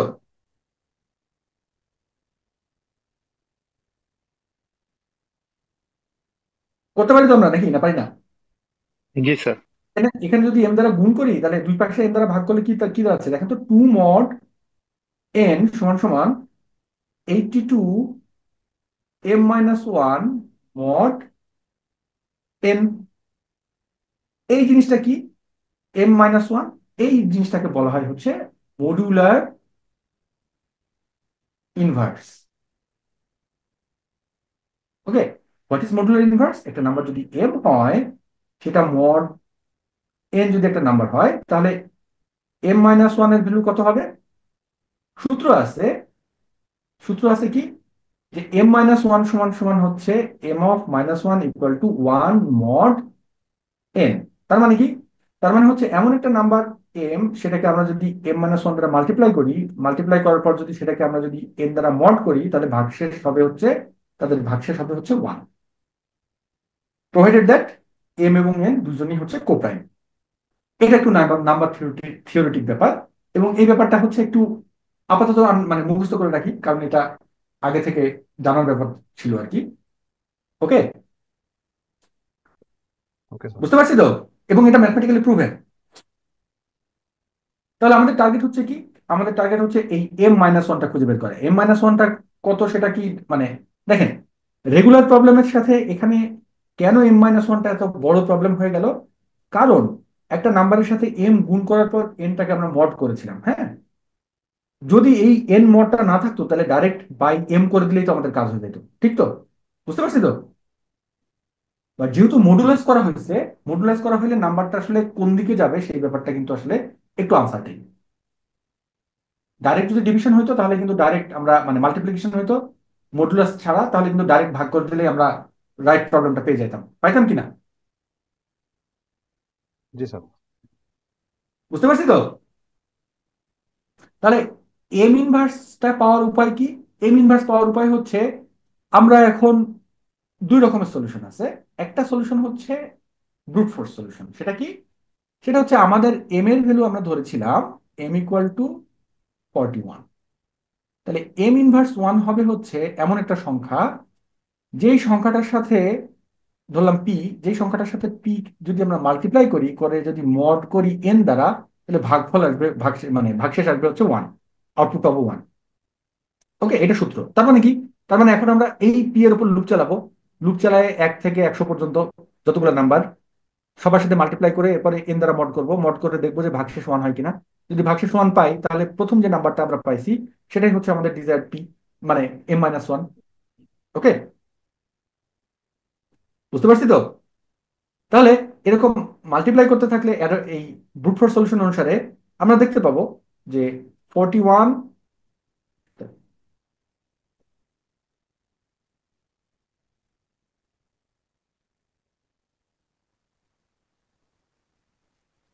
দেখতে পাচ্ছি তো? আমরা দেখতে পাবো 41 এর সাথে যদি আমরা 12 মাল্টিপ্লাই করি তাহলে যে ভ্যালুটা আসে সেটার ভ্যালু কত?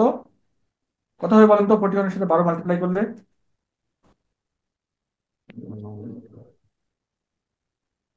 হবে হচ্ছে 492। ঠিক আছে, এবং আমরা জানি এটা যেহেতু 492, এটাকে যদি আমরা মড, সরি, এটাকে যদি আমরা মড করি,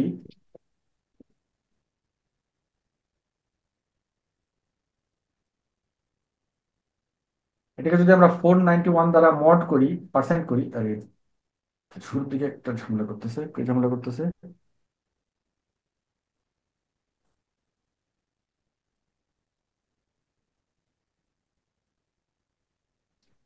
আমরা যদি এটা 491 দ্বারা মড করি এই নাম্বারটাকে, তাহলে অবশ্যই ভাগশেষ ওয়ান হবে, রাইট? দেখি বোঝা যাচ্ছে, ডাইরেক্ট হয়ে যাচ্ছে, ঠিক তো? জি স্যার। তার মানে কি? তার মানে হচ্ছে 41 এর 40 এম যদি হয় 41, M-1 হচ্ছে কত? 12। ওকে, এখন তার মানে আমাদের কি কি করতে হবে? এখন যেই নাম্বারটা আমরা পাইছি, নাম্বারটা কত ছিল? 448, সেটাকে আমরা 12 দ্বারা গুণ করে সেটাকে আমরা 491 দ্বারা মডুলাস বের করবো। করলে আমরা সেখান থেকে কত পাবো আউটপুট হিসেবে? 150। 193। বুঝতে পারলাম কি?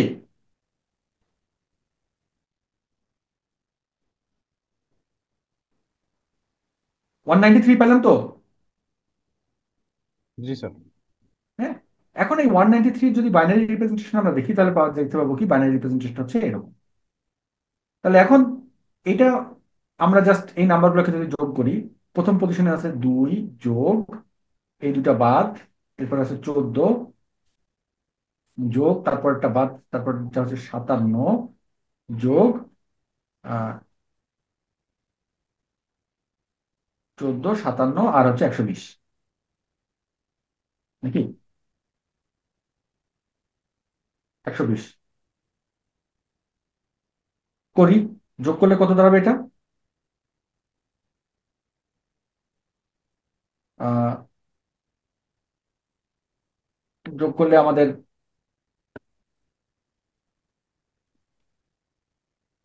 এই এই নাম্বারটা থাকার কথা, ঠিক আছে? অর্থাৎ 193 আসবে।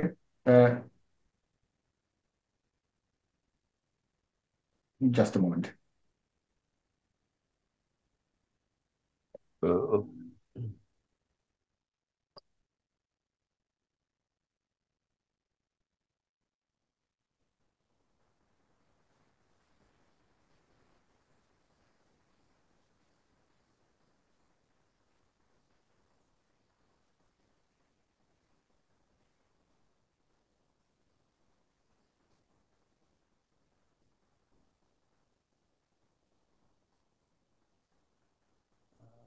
100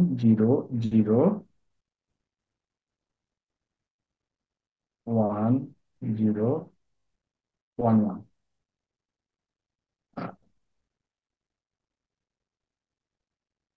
মানে দেখি, ফাইনালি, ফাইনালি যদি আমরা এটার সাথে কম্পেয়ার করি তাহলে কি দেখতে পাবো?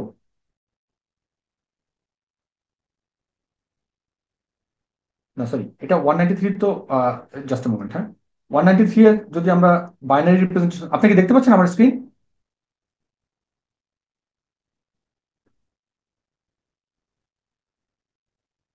দেখতে পাচ্ছেন কি? No sir, it's loading. হ্যাঁ, এখন এবার দেখতে পাচ্ছি।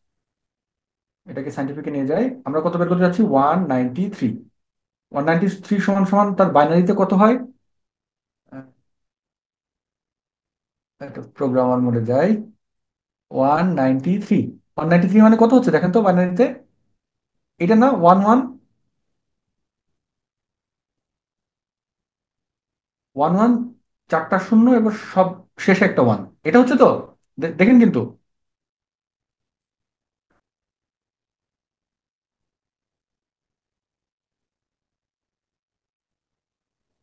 ওয়ান ওয়ান, এক দুই তিন চার।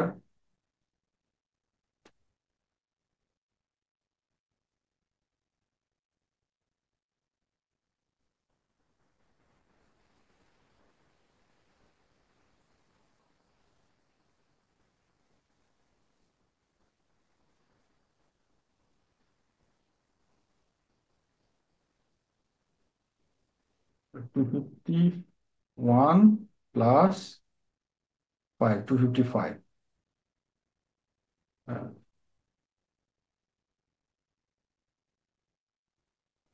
in the plain text.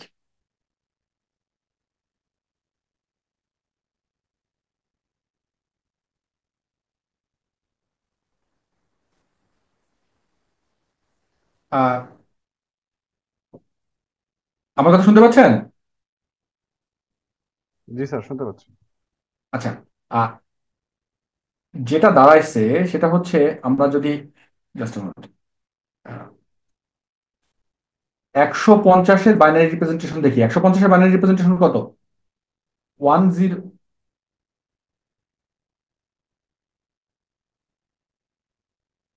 Sorry 180 লিখছি। 150, 1001, 01110 না? এটা তো? জি স্যার। হ্যাঁ, এটা ছিল হচ্ছে আমাদের কি অরিজিনাল মেসেজ। হুম। হ্যাঁ, এই মেসেজটাকে, এই আমাদের নেক্সট টার্গেট কি? নেক্সট টার্গেট হচ্ছে এটাকে যখন আমরা এনক্রিপশন করছি, এনক্রিপশন করার পর কত হয়ে গেছে সেটা? 548। ঠিক তো? 548 মানে জি কত স্যার। সেটা?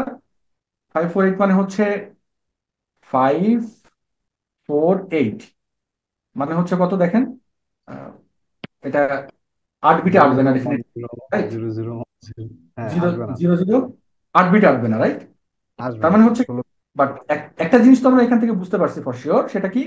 যে এটা মোটামুটি, যেহেতু 256-এর উপরে, সুতরাং এটার জন্য আমাদের কমসে কম 12 বিট লাগবে রিপ্রেজেন্ট করতে। ওকে,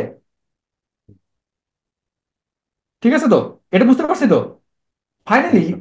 এই মেসেজটা পাওয়ার পর, যে মেসেজটা আমাদের কাছে ছিল জিরো, এই মেসেজটা পাওয়ার পর দেন দিন শেষে আমাদের টার্গেট হচ্ছে কি? এই যে নতুন বিট স্ট্রিমটা তৈরি হলো, এই বিট স্ট্রিম থেকে আবার আগের বৃষ্টি ফিরে যাওয়া। আগের আগের জায়গাটাতে ফিরে যাওয়া। তাহলে বিট স্ট্রিম থেকে যদি আগের জায়গাতে আমরা ফিরে যেতে চাই, কন্ট্রোল ভি, এখানে তো হচ্ছে না, পেস্ট। এখান থেকে যদি আমরা আগের জায়গাতে ফিরে যাই, তাহলে সেটা ফিরে যাওয়ার জন্য উপায় কি? উপায় হচ্ছে যে আমাদের যদি যেই নাম্বারটা আছে, এই নাম্বারটার সাথে যদি আমরা হচ্ছে মড ইনভার্সটাকে মাল্টিপ্লাই করে 491 দ্বারা, 491 দ্বারা সেটাকে মত যদি করি। মড করি, তাহলে কত পাবো? 193। ঠিক আছে, পাইছি তো হুম। 193। জি স্যার। জি স্যার। এখন কি টার্গেট আমাদের? এখন হচ্ছে এই 193 বানাইতে যে আমাদের কি কি লাগবে দেখেন, আমরা যদি এখন রিভার্স অর্ডারে চিন্তা করি, তাহলে 193 বানাইতে গেলে আমাদের লাগতেছে কি?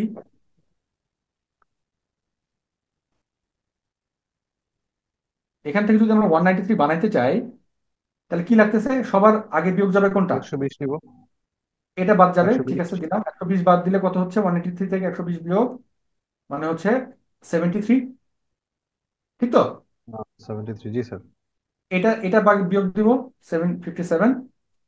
তাহলে কত হচ্ছে? 6 হলে 13 হবে, হাত থাকে 1, 16। ঠিক আছে? 14 আর 2। হ্যাঁ। তা 16 মানে হচ্ছে 14 আসবে। ওকে, 14 আসবে আর 2 আসবে। হ্যাঁ। 14 আসবে আর 2 আসবে। তাহলে এখন দেখেন তো, এই যে বিট সিকোয়েন্সটা আমরা পাইলাম আর এখানে ওয়ান আমাদের টু যেটা মেসেজ ছিল, জিরো তারা ওয়ান সেম জিরো কিনা? ওয়ান জিরো সেম তো? Zero one zero. হ্যাঁ, সেম স্যার। সেম। সেম। তাহলে এখন যদি এটাকে আমরা নাম্বারে কনভার্ট করে ফেলি, বাইনারি মানে ডেসিমাল নাম্বারে, তাহলে এটার ভ্যালু কত পাবো? 150 হবে। 150 পাবো। Right sir. এটা হচ্ছে 01 ন্যাপস্যাক অনুসারে, সরি, ন্যাপস্যাক বলতেছি আমরা, ন্যাপস্যাক ক্রিপ্টো সিস্টেম, অর্থাৎ ক্রিপ্টো। রেগুলার ন্যাপস্যাক প্রবলেমটাকে আমরা এক্সপ্লয়েট করছি কিভাবে করে, এখান থেকে আমরা রেগুলার ন্যাপস্যাকটাকে আমরা এক্সপ্লয়েট করে সেটাকে সুপার ইনক্রিজিং ন্যাপস্যাকে নিয়ে গেছি। সেই পার্টিকুলার হুম। সুপার ইনক্রিজিং ন্যাপস্যাকটাকে আমরা প্রাইভেট কি হিসেবে ধরেছি। পরবর্তীতে জি স্যার। আমরা তার ইকুইভ্যালেন্ট আরেকটা পাবলিক কি জেনারেট করেছি। সেই পার্টিকুলার একদম। পাবলিক কি দিয়ে আমরা কি করছি, একটা পার্টিকুলার মেসেজকে এনক্রিপশন করে ফেলেছি। এনক্রিপশন করার ফলে সেটা কি হয়েছে, সেটার একটা ভ্যালু তৈরি হয়েছে হুম। 4548। হ্যাঁ, এরপর সেটাকে আমরা কি করছি, যখন আমরা রিসিভারের কাছে আসছে তখন রিসিভার জানে কি তার কাছে প্রাইভেট কি আছে, এবং তার কাছে মোড ইনভার্সের এই ভ্যালুটাও জানা আছে। সুতরাং এটা দ্বারা সে মাল্টিপ্লাই করার পর 491 দ্বারা মড করছে, করলে সেখান থেকে বের করছে কত, 193। এখন এই 193 কে যখন সে এই বিট সিকোয়েন্স এই নাম্বারগুলো দিয়ে বানাইতে চাইছে, বানাইলেই কিন্তু মোটামুটি আমাদের এই বিট সিকোয়েন্সটা হয়ে যাবে। ওকে, জি স্যার। বুঝতে পারলাম তো?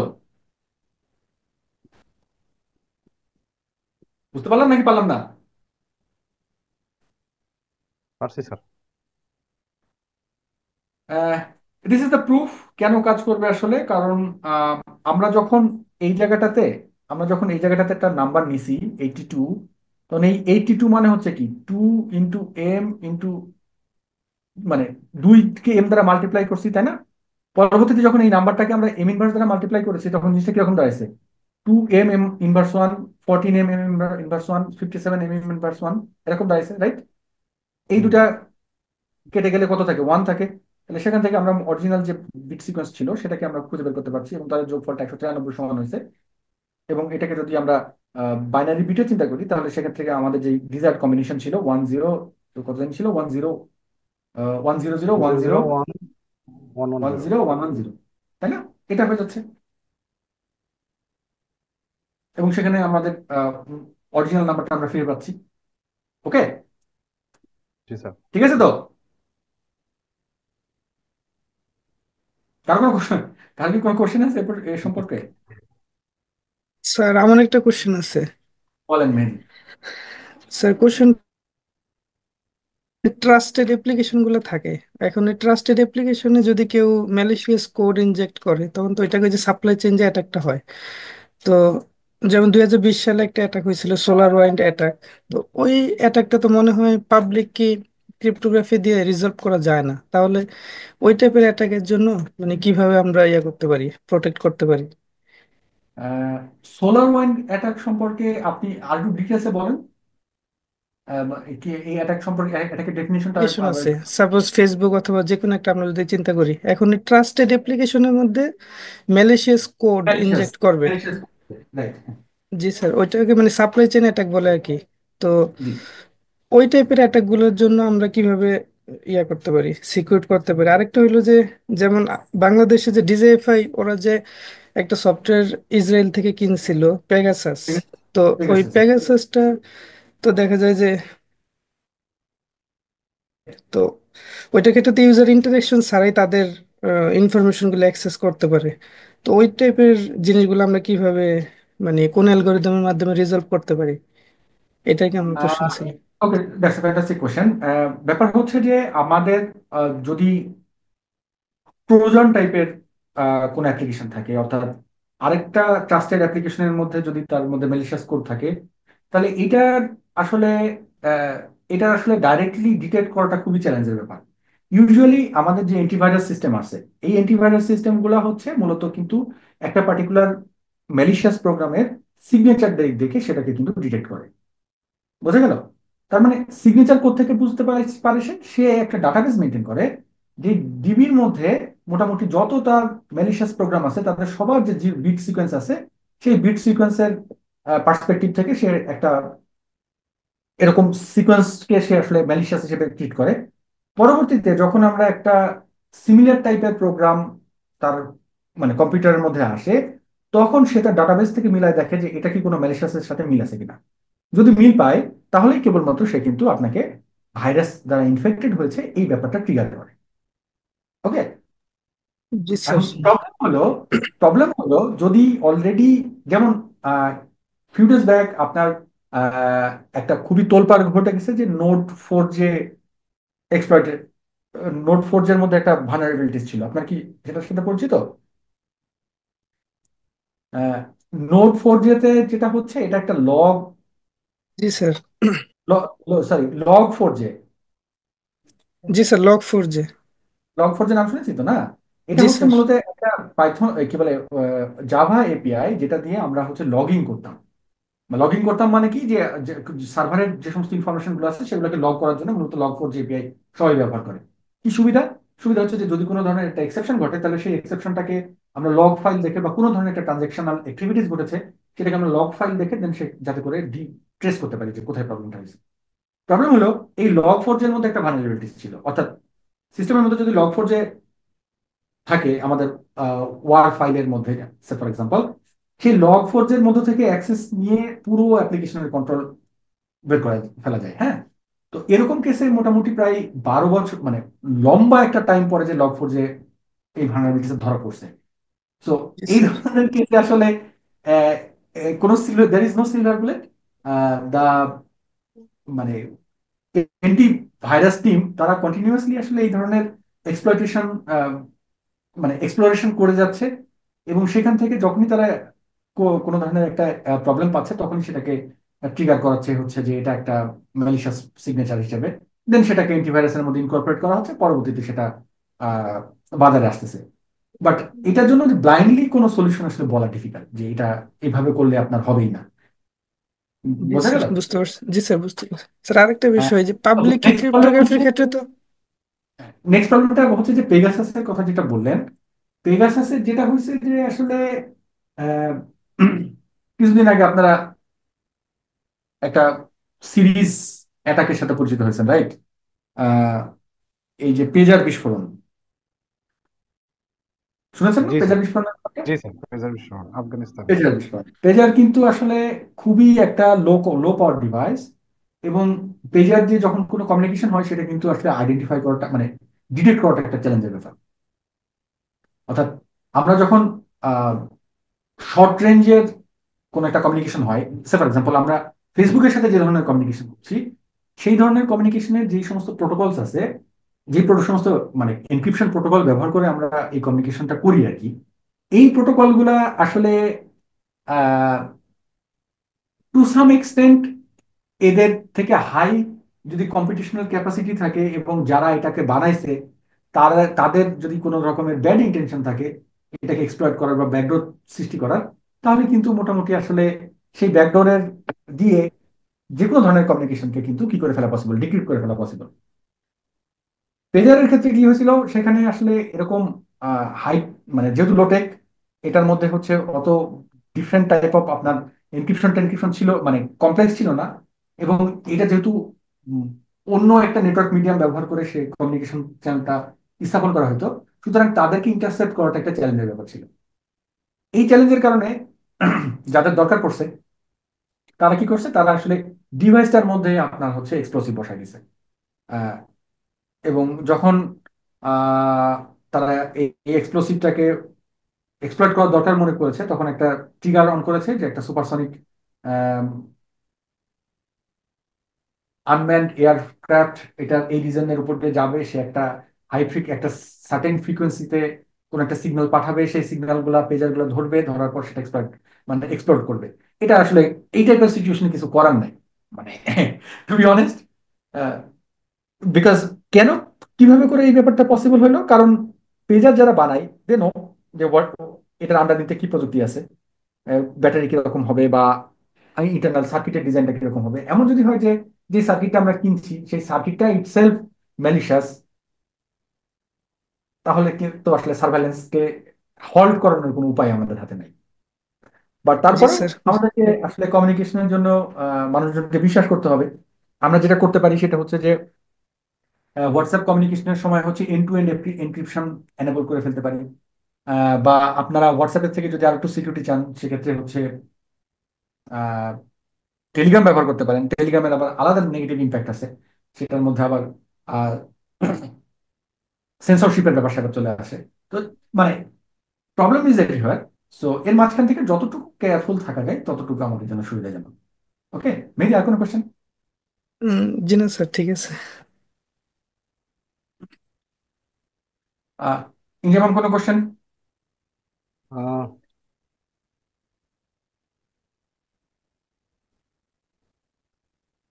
নো স্যার, কোনো কোশ্চেন নেই, থ্যাংক ইউ স্যার। ওকে, যদি কোশ্চেন না থাকে তাহলে আমরা, এটা ছিল হচ্ছে যে অ্যালগোরিদমটা আমরা পড়লাম। এই অ্যালগোরিদমটা অলরেডি মোটামুটি শামির, আর এস এর one of the inventor, Rivest, Shamir and Adleman, তারা তিনজন মিলে আসলে একই সময়ের মধ্যে আর এস এ অ্যালগোরিদম, মানে একই রকমের অ্যালগোরিদম প্রপোজ করেছে। পরবর্তীতে তাদের তিনজনকেই ক্রেডিট দিয়ে আসলে আর এস এ অ্যালগোরিদম সর্বজন স্বীকৃত গোল্ড স্ট্যান্ডার্ড হিসেবে রাইট নাও ব্যবহার হচ্ছে। তো তো শামির যেটা করেছিলেন, শামির হচ্ছে অ্যাপল 2 কম্পিউটার দিয়ে 1983 সালে আসলে এই যে আমরা একটু আগে যে অ্যালগোরিদমটা পড়লাম, ন্যাপস্যাক অ্যালগোরিদম, সেটাকে অলরেডি উনি ক্র্যাক করে ফেলেছিলেন। মানে কি, মানে আচ্ছা। হচ্ছে যে এই যে এনক্রিপশনটা করলাম এত কষ্ট করে, এনক্রিপশনটাও আসলে সিকিউর। ওকে, এটা একটা বেসিক এনক্রিপশন, যেটা কিনা 1960s এর দিকে খুবই ইফিশিয়েন্ট মনে হলেও over the time computational capacity বাড়ার সাথে সাথে এই ধরনের অ্যালগোরিদম কি হয়েছে, আস্তে আস্তে মানে যেগুলো মানে এক্সপ্লয়েট করার সুযোগ হয়েছে সেগুলো আসলে বাতিল হয়ে গেছে। তাহলে what next? Next is the new thing, RS algorithm. RS এর একটু আগে বললাম যে রিভিস্ট, শামির অ্যান্ড এডেলম্যান, তারা হচ্ছে সবাই এমআইটির প্রফেসর সম্ভবত। আহ, তারা সাইমultaneously সমসাময়িক সময়ে মোটামুটি এই অ্যালগোরিদমটা ইনভেন্ট করেছে। বাট ধারণা করা হয় যে তারও অনেক আগে জিসিএইচকিউ এর ক্লিফোর্ড কক্স, উনি হচ্ছেন আহ, তার আগেই এটা হচ্ছে ইনভেন্ট করে ফেলেছিলেন। ওকে, জিসিএইচকিউ হচ্ছে গভর্নমেন্ট কমিউনিকেশন হেডকোয়ার্টার। এটা হচ্ছে ইউকে বেসড আপনার এমআই এর মতো একটা অর্গানাইজেশন। এবং ধারণা করা হয় যে মোটামুটি যত ধরনের এনক্রিপশন আসছে, আহ, সবগুলাই অলমোস্ট জিসিএইচকিউ এর আহ, আগে আসছে, তারপরে বাকি সবাই সেগুলাকে অন্যান্য ইনভেন্ট করছে। তো আরএসএ রাইট নাও একটা গোল্ড স্ট্যান্ডার্ড হিসেবে ধরা হয়। রাইট নাও আমরা যে সমস্ত কমিউনিকেশন করি এইচটিটিপিএস ব্যবহার করে ওয়েবে, প্রত্যেক দিন প্রত্যেকটা রিকোয়েস্টের মধ্যেই কিন্তু মোটামুটি আরএস অ্যালগোরিদম আছে, যেটার মাধ্যম দিয়ে এই এনক্রিপশন ডিক্রিপশন অ্যাপ্লাই হয়। এবং তাতে করে আমরা যে ওয়েবে সিকিউর মনে করি নিজেদেরকে, তার ব্যাকগ্রাউন্ডে আরএসএ কাজ করে। এখন কথা হলো আরএসএ কিভাবে করে কাজ করবে। আরএসএ হচ্ছে একটা পাবলিক ক্রিপ্টোগ্রাফিক অ্যাপ্রোচ, অর্থাৎ এখানে একটা পাবলিক কি থাকবে, একটা প্রাইভেট কি থাকবে। তো পাবলিক কি প্রাইভেট কি এর জন্য যেটা করা হয় আরএসএ, যেটা বেসিক ওয়ার্কিং প্রিন্সিপাল, সেটা হচ্ছে যে এটা এখানে শুরুতেই দুইটা বিশাল লার্জ প্রাইম নাম্বার ধরা হয়, একটা হচ্ছে পি আর একটা হচ্ছে কি। এই লার্জ প্রাইম নাম্বার দিয়ে যেটা তৈরি করা হয়, একটা নাম্বার বের করা হয় এন, যা এই দুটা নাম্বারের মানে মাল্টিপ্লাই করে। এবং ফাইনালি এই এন নাম্বারটা মডুলার অ্যারিথমেটিকের যে মড পার্টটা, সেই মড পার্টের হিসেবে ব্যবহার করা হয়। ওকে, তাহলে আমরা কি পেলাম? প্রথমে পেলাম হচ্ছে মডুলাস। এরপর আমাদেরকে দুইটা কি চুজ করতে হবে, একটা হচ্ছে পাবলিক কি ই, আর একটা হচ্ছে প্রাইভেট কি ডি। ঠিক আছে, যখন ই চুজ করা হয়, ই চুজের ব্যাপারটা হচ্ছে কি, ইটা P-1 এবং Q-1 এর সাপেক্ষে রিলেটিভলি প্রাইম হতে হয়। Now the question is what is relatively prime. Relatively prime হচ্ছে যে দুইটা নাম্বার, সে ফর এক্সাম্পল 21 এবং 2, এরা হচ্ছে রিলেটিভলি প্রাইম। মানে কি, মানে 2 দ্বারা 21-এর ভাগ যায় না, অর্থাৎ এদের মধ্যে 1 ছাড়া কমন কোনো ডিভাইসার নাই। আমার কথাটা বোঝা গেছে? জি স্যার। যদি দুটা নাম্বারের মধ্যে এরকম প্রপার্টি মেনটেন করা থাকে, তখন সেটাকে আমরা বলি হচ্ছে কি, যে তারা কো প্রাইম বা রিলেটিভলি প্রাইম। আমার কথাটা বোঝা গেছে? জি স্যার। তাহলে আমরা একটা পাবলিককে চুজ করতে চাই ই, যেটা কিনা হবে কার সমান, P-1 এবং Q-1 এর সাথে relatively prime. Say for example আমরা যদি সে ফর এক্সাম্পল আমরা যদি পি এর ভ্যালু ধরি হচ্ছে 2, আর কিউ এর ভ্যালু হচ্ছে ধরি 3, তাহলে এদের যোগফল, এদের মাল্টিপ্লিকেশন, এন এর ভ্যালু কত, 6। ঠিক আছে, 6 তো। জি স্যার, 6। তাহলে আমাদের ই যে ভ্যালুটা হবে সেটা হচ্ছে P-1 আর Q-1 এর মাল্টিপ্লিকেশন, কত সেটা, 1 আর 2 এর মাল্টিপ্লিকেশন, তার মানে কত, 2। এই 2 এর সাথে রিলেটিভলি প্রাইম হতে হবে। এখানে আসলে এরকম কোনো নাম্বার নাই যেটা কিনা 2 এর সাথে রিলেটিভলি প্রাইম, 1 ছাড়া। ওকে, তাহলে আমরা একটু স্পেসটাকে আর একটু বড় করে ফেলি, এটাকে বলি হচ্ছে 5। এটাকে বলি হচ্ছে 7। তাহলে 5 আর 7 বললে n এর ভ্যালু কত হবে? 35। 35। এটার ভ্যালু কত হবে? 4। এটার ভ্যালু হবে হচ্ছে 6। তাহলে এখন কত আসলো? 24। ঠিক আছে, 24 আচ্ছা। এর সাথে রিলেটিভলি প্রাইম নাম্বারটা আমাদের খুঁজে বের করতে হবে। খুবই একটা সহজ ইকুয়েশন, যে আমরা 24 2 দ্বারা ভাগ যায়, 3 দ্বারা ভাগ যায়, 4 দ্বারা ভাগ যায়, 5 দ্বারা ভাগ যায় না। ঠিক আছে, 5 দ্বারা কি ভাগ যায়? যায় না স্যার। যায় না। সুতরাং 5 could B A relatively prime number. Right. এরপরে 6 দ্বারা ভাগ যায়, 7 দ্বারা ভাগ যায় না। তার মানে কি 7 রিলেটিভলি প্রাইম হতে পারে। 8 দ্বারা ভাগ যায়, 9 দ্বারা ভাগ যায় না, 9 একটা নয়। Relatively prime. 10 দ্বারা ভাগ যায়, 10-এর মধ্যে তাদের মধ্যে ভাগ যায়, কারণ না, 9 9 হবে না, তো 9 হচ্ছে 3 দ্বারা ভাগ যায় দুটাই, রাইট? তাহলে 9 কি হবে? না, হবে না। হবে না। 5 আর 7 হইলো আর কি, 9 হবে না, 10 হবে? 10ও হবে না, 10 দুজনের মধ্যে 2 দ্বারা ভাগ করা যায়, 11 হবে। এরপর 12 হবে? হবে না, 3 যেহেতু দ্বারা ভাগ যায়। 13, 13 হবে। 13 হবে। 14, এর ইনফ্যাক্ট আর এরপরে 17 আর 19 ছাড়া আর কিছু হবে না আর কি, ইনফ্যাক্ট। বোঝা গেল? জি স্যার। তাহলে এরা সবাই হচ্ছে আমাদের এর ভ্যালু হতে পারে, এদের যে কোনো কিছু। বুঝতে পারছি? জি স্যার। তাহলে এখান থেকে আমরা যে কোনো একটাকে হিসেবে ধরতে পারি। ওকে, ফাইন। এখান থেকে যে কোনো একটাকে যদি আমরা হিসেবে ধরি, তাহলে নেক্সট কাজ যেটা দাঁড়াচ্ছে সেটা হচ্ছে কি, সেটা হচ্ছে প্রাইভেট কি সেট করা। প্রাইভেট কিটা হবে কার সমান? প্রাইভেট কিটা হবে এটার মডুলার ইনভার্সের সমান। অর্থাৎ আমরা যদি ইকুয়াল টু ধরি 5, তাহলে সেটা এমন একটা সংখ্যা হইতে হবে যেটা থেকে 35 দ্বারা ভাগ করলে ভাগশেষ কত হবে? 1 হবে। তাহলে অবশ্যই 5 7টা 7-এর উপরে নাম্বারটা হবে। 7 দ্বারা মাল্টিপ্লাই করলে 35 কত হয়ে যায়? 0। ঠিক তো? 6 দ্বারা ভাগ, 8 দ্বারা করলে 40 আসে 5। 9 দ্বারা করলে 45 আসে 10। 10 দ্বারা মাল্টিপ্লাই করলে 50 আসে 15। 11 দ্বারা করলে 55। 55 করলে কত হয়? 55 মডুলো 35। আহ, অবশ্যই সেটা তো একের সমান না, তাই না? 12 দ্বারা করলে 60। স্যার 60 20 মডুলো হবে। 35 20। কত হবে? 20। জি স্যার। পা 20 হবে। আচ্ছা ঠিক আছে, আমরা চেক করে দেখি 20 হয় কিনা। 55। এভাবে করে, ও 55, এটা 20 হবে, রাইট রাইট। আহ, এরপরে হচ্ছে আমরা চেক করে দেখি হচ্ছে এর থেকে বড় কি আছে। তার মানে কি আলটিমেটলি দাঁড়াচ্ছে 35 × 2 যদি আমরা চিন্তা করি, তাহলে 35 × 2 হইলে 70। 5 দ্বারা 70 ভাগ করলে কত হয়? 14। ওকে, তাহলে আমরা কত পর্যন্ত গেছিলাম এখানে? 11, রাইট? 12 হইলে 60 হচ্ছে। 60 হওয়া মানে 35 স্টিল বড় সংখ্যা। এরপরে হচ্ছে 13 দ্বারা ভাগ করা মানে কত হবে? 13 × 5 65, রাইট? জি স্যার 65। 65, 65 কে যদি আমরা 30 দ্বারা ভাগ, 35 দ্বারা মড করি, হবে না। হবে কি? হবে না। জি। তারপরে আরো বড় যাই, 14 দ্বারা যদি ভাগ করি, তাহলে কত দাঁড়াচ্ছে? 14 দ্বারা 70। 5 14 70। জি আবার কত স্যার। চলে আসলো? আবার 5, 35 দুগুণে 70, রাইট? আবার জিরো চলে জি আসছে। স্যার 2 2। জি। ওকে, জি স্যার। নেক্সট এভাবে করে যদি আমরা সামনের দিকে যেতে থাকি, একটা সময় আমরা এমন একটা নাম্বার পাবো যে নাম্বারটা হচ্ছে আহ ভাগ, মানে 35 দ্বারা ভাগ করলে ভাগশেষ কত হবে? 1 হবে। ঠিক আছে, ম্যাথমেটিক্যালি এটা হচ্ছে যে ব্রুট ফোর্সের একটা প্রবলেম। বাট এই প্রবলেমটাকে আমরা আহ, আমরা হচ্ছে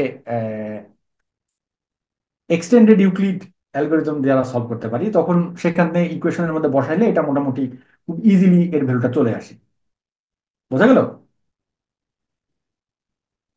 বুঝতে পারছি তো নাকি? ইয়েস জি sir, sir. Yes sir. Okay, তাহলে নেক্সট ওরকম করে আমরা একটা ভ্যালু পাবো ডি, যে ডি এর ভ্যালুটা এই এর সাথে ডিটাকে মাল্টিপ্লাই করলে সেটা আসলে এইটার মডের সমান হবে। নাও আমাদের তাহলে যেগুলো দরকার ছিল, এন ই, এটা হচ্ছে আমাদের পাবলিক কি, আর এটা হচ্ছে আমাদের প্রাইভেট কি। ফাইনালি যখন একটা মেসেজ এম আসবে, সেই এমটাকে আমরা কি করব, M to the power E mod N করব। করলে এটা হবে আমাদের সাইফার টেক্সট। এবং সেই সাইফার টেক্সট থেকে যদি M to C to the power D mod N করি, তাহলে সেখান থেকে আমরা কি খুঁজে পাবো, এম টু খুঁজে পাবো।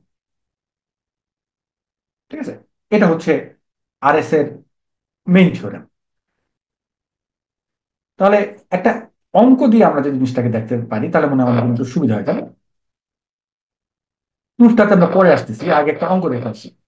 ঠিক আছে, সে ফর এক্সাম্পল একটা প্রাইম নাম্বার ধরা হয়েছে P equal to 11, Q equal to 3। তাহলে N equal to P Q মানে কত, 33। এবং P minus one Q minus one মানে কত, 20। বুঝতে পারছি তো? ধরে নিচ্ছি আমাদের ই এর ভ্যালু হচ্ছে কত, 3। কারণ 3 আর 20 এটা কি কোপ্রাইম? অবশ্যই কোপ্রাইম, রাইট? জি স্যার। কোপ্রাইম তো। ঠিক আছে, ধরলাম কোপ্রাইম। তাহলে এখন আমাদেরকে কি খুঁজে বের করতে হবে, ডি খুঁজে বের করতে হবে। আমরা এই এই পার্টিকুলার এক্সাম্পলের জন্য যদি আমরা মোটামুটি একটু আবার ওই একইভাবে যাই, সে ফর এক্সাম্পল ই এর ভ্যালু হচ্ছে 3, আমরা ডি এর ভ্যালুটাকে এমন ভাবে খুঁজে বের করতে যাচ্ছি যাতে করে সেটা কত হয়, মড 20 হয়। অর্থাৎ এটাকে যদি আমরা এদিকে নিয়ে যাই, তাহলে আলটিমেটলি কত দাঁড়াচ্ছে, 3 ইনভার্স 1 মড 20। এই 3 ইনভার্স 1 এর ভ্যালুটা কত হবে, যদি 21 হয় তাহলে সেটা কত হবে, মড 20 করলে সেটা 1 এর সমান হবে না? হবে তো? তাহলে এটাকে যদি আমরা আলটিমেটলি 3 দ্বারা ভাগ করি, তাহলে ভাগ করে দেখতে পাবো যে আলটিমেটলি কত হয়, ডি এর ভ্যালু 7। অর্থাৎ 3 × 7 মড 20 করলে ভাগশেষ কত হবে, 1 হবে। বুঝতে পারছি তো? জি স্যার, বুঝতে পারছি। ওকে, তাহলে ডি এর ভ্যালু হলো 7। নেক্সট কি কাজ? নেক্সট কাজ হচ্ছে এনক্রিপশন করা। এনক্রিপশন কিভাবে করব? Encryption M equal to, cipher টেক্সটটা পাবো হচ্ছে কি, এম টু দি পাওয়ার ই। তাহলে এখানে এটা 33 3, এটা হচ্ছে আমাদের পাবলিক কি, এটা হচ্ছে আমাদের প্রাইভেট কি। এনক্রিপশনের কথা চিন্তা করি। এনক্রিপশন ইকুয়াল টু কত হচ্ছে, সি সমান সমান, ফর এক্সাম্পল আমাদের মেসেজটা যদি হয় 8, তাহলে আমাদেরকে বের করতে হবে কত, 8 two the power 3 mod 512, which is 70। ঠিক আছে, বুঝতে পারলাম তো? জি স্যার, বুঝতে না পারছি। স্যার, বুঝলেন 512 কেন? স্যার, এই মড হচ্ছে 33, সরি 512 না, মানে স্যার 512কে 33 দিয়ে মত করবো, তখন 512 17 কে আসবে। 33 মড করবো, রাইট? মানে একবারে শর্টকাট হয়ে গেছে। ব্যাপারটা হচ্ছে এরকম, এত পার্সেন্ট 33, হ্যাঁ, এটা ইকুয়াল টু কত, 512% 33 সমান সমান 17। এবার ঠিক আছে তো নাকি? জি স্যার, ঠিক আছে। বুঝতে পারছি তো যেমন, জি স্যার। 17। তাহলে নেক্সট কাজ হচ্ছে কি, রিসিভার এন্ডে 8 কে 17 বানাই, মানে পাঠাইলাম কমিউনিকেশন চ্যানেলের মধ্যে। এখানে আমি দেখতে পাচ্ছি 17 গেছে। তাহলে রিসিভার কি করবে, এই 17 টু দি পাওয়ার তার যে প্রাইভেট কি আছে কত ছিল, সেটা 7। 17 টু দি পাওয়ার 7 মড 33 করলে আমরা দেখতে পাবো যে এখানে 8ই আসবে। কিভাবে করব, এখন কথা হচ্ছে যে আপনাদের মাথায় কোশ্চেন আসতে পারে, স্যার এটা তো আসলে এই ভ্যালুটা যদি অনেক বেশি হয় তাহলে কিভাবে করে আমরা এটাকে মডুলাস করব। দেখেন, এই ভ্যালুটা কত বেশি হলো সেটা কিন্তু ম্যাটার করে না, ম্যাটার করে হচ্ছে যে আমরা কত দ্বারা মড করছি সেই ভ্যালুটা। অর্থাৎ যদি কখনো এই মাল্টিপ্লিকেশন, এদের মাল্টিপ্লিকেশনটা 33 থেকে বেশি হয়ে যায়, তাহলে তো আমি তাদেরকে মডেল প্রপার্টি অনুসারে কি করে ফেলতে পারি, মডেল প্রপার্টি অনুসারে তাদেরকে আমরা হচ্ছে ছোট করে ফেলতে পারি। অর্থাৎ আমি যেটা বলতে চাচ্ছি সেটা হচ্ছে এরকম, সে ফর এক্সাম্পল, আমাদের কাছে একটা এক্সপ্রেশন আছে এরকম, A into B into C into D mod 5। Okay, এটা sir D into E mod 5।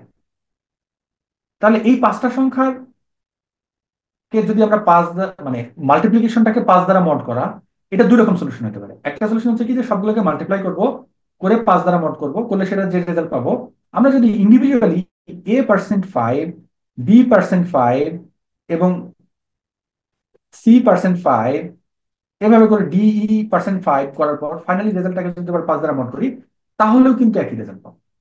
আবার ইনফ্যাক্ট আমরা যদি হচ্ছে a% 5 ইন্টু b%5, এই পুরোটা %5 ইন্টু c%5 ইন্টু d%5 %5 এবং পুরোটা %5 আবার, হ্যাঁ, এভাবে করে যদি আমরা, এটা হচ্ছে মডেল প্রপার্টি। যদি কখনো মডুলাস থাকে তাহলে এটা আসলে অ্যাসোসিয়েটিভ যে প্রপার্টিটা আছে সেটাকে, মানে ডিস্ট্রিবিউটেড যে প্রপার্টিটা আছে সেটা মেনটেন করবে ম্যাথমেটিক্যালি, এটা প্রুভেন। বুঝতে পারলাম তো? স্যার স্যার, এইখানে যদি আমাদের ভ্যালু বেশি হয়, সাপোজ আমি কোনো হুম। একটা 17 17 টু দ্য পাওয়ার 7, এটাকে তো আমি 33 দ্বারা মড করলে রিমাইন্ডার বের হচ্ছে। এখন আমি তো হ্যাঁ। এটাকে 66 দ্বারা মড করলেও হবে, মানে আমি 33 সাথে যদি 10ও মাল্টিপ্লাই করি, ওই ভ্যালু দ্বারাও তো মড করা যাবে, আহ, সেম এটা রেজাল্টই তো আসার কথা। এটা হচ্ছে কত হবে, এটা এটা না, আমার পয়েন্ট, আমি যে পয়েন্টটা কথা বলতে যাচ্ছি সেটা হচ্ছে যে ধরেন 17 টু দি পাওয়ার যদি 170 হয়, এই পুরোটা ক্যালকুলেট করাটা তো একটা বিরাট চ্যালেঞ্জের ব্যাপার। জি স্যার, ওই ক্ষেত্রে 17 মড মড যে আমরা 33 দ্বারা করতেছি, এখন আমার মডটা যদি আমি বড় ভ্যালু দ্বারা করি, সাপোজ 33 × 10, তখন তো আমাদের, বা 100, তখন তো আমাদের না না উম, বেশি না, হচ্ছে, সেটা করা বেশি যাবে দ্বারা। না। না, সেটা করা যাবে না। সেটা করা যাবে না কেন? কারণ সেটা ম্যাথমেটিক্যালি সিদ্ধ হবে না। আমরা যেই প্রপার্টির উপরে বেস করে এখানে এই পর্যন্ত আসছি, এই প্রপার্টিটা ম্যাথমেটিক্যালি প্রুভেন। সেটা কি? যে এন এর ভ্যালুটা অবশ্যই দুইটা প্রাইম নাম্বারের গুণফলের সমান হতে হবে। কেন? এটার অনেক অ্যাডভান্টেজ আছে। অনেক অ্যাডভান্টেজের মধ্যে একটা আমরা একটু পরে প্রুফে যাব, প্রুফটা দেখার সময় তখন আবার দেখবো। এটার একটা প্রপার্টি আছে, সেটা হচ্ছে যে এই এনটা, এন একটা নাম্বার, এই নাম্বারের সাথে টোটাল কতগুলো নাম্বার আছে যারা কিনা কো প্রাইম এবং এন এর থেকে ছোট। জি স্যার, এটা যদি বুঝতে আমরা পারছি। ক্যালকুলেট করতে চাই তখন ফাই অফ এন ক্যালকুলেট করতে হবে আর কি। ফাই অফ এন সমান সমান p-1। এটা যদি প্রাইম হয় তাহলে p-1 ইন্টু p-1 কিউ এর সমান। মাইনাস। জি স্যার। মানে ওই প্রপার্টি গুলোকে আমরা এক্সপ্লয়েট করার জন্য আসলে কিন্তু চাইলেই এন এর ভ্যালুটাকে বড় রাখতে পারছি না। জি হ্যাঁ, স্যার। যদি এন এর ভ্যালু বড় করে ফেলি তখন আবার আমাদের পাবলিক কি এবং প্রাইভেট কি, অর্থাৎ ই আর ডি, এটা চুজ করাটা একটা চ্যালেঞ্জ হয়ে যাবে। কারণ জি স্যার, কোপ্রাইম হতে বুঝতে হবে, পারছি। কোপ্রাইম না হলে আবার প্রপার্টি মেনটেন করবে না। ওকে, জি যেমন জি। আমাদের কিন্তু ডি বের করার সময় কিন্তু মড ইনভার্স লাগছে, হ্যাঁ। তো জি প্রাইমের স্যার। প্রপার্টির কারণে কিন্তু তখন ওভাবে আসবে। ওকে, বোঝা গেল তো? জি স্যার, তাহলে বুঝতে কোশ্চেন ইজ, পারছি। যদি 17 টু দি পাওয়ার 170 মড 33 হয়, তাহলে কি পুরোটা ক্যালকুলেট করে তারপর 33-এর সাথে মড করা দরকার আছে? রেদার আমরা কি করতে পারি, আমরা এই 17 টু দি পাওয়ার 17 যে ভ্যালুটা, এই ভ্যালুটাকে এইভাবে চিন্তা করতে পারি। সেটা হচ্ছে দেখেন, আহ আহ, okay, আমরা যদি 17 টু দি পাওয়ার 17 সহজে আমরা ক্যালকুলেট করে ফেলতে পারি, তাহলে তো বাকিটাও পারবো, রাইট? জি স্যার।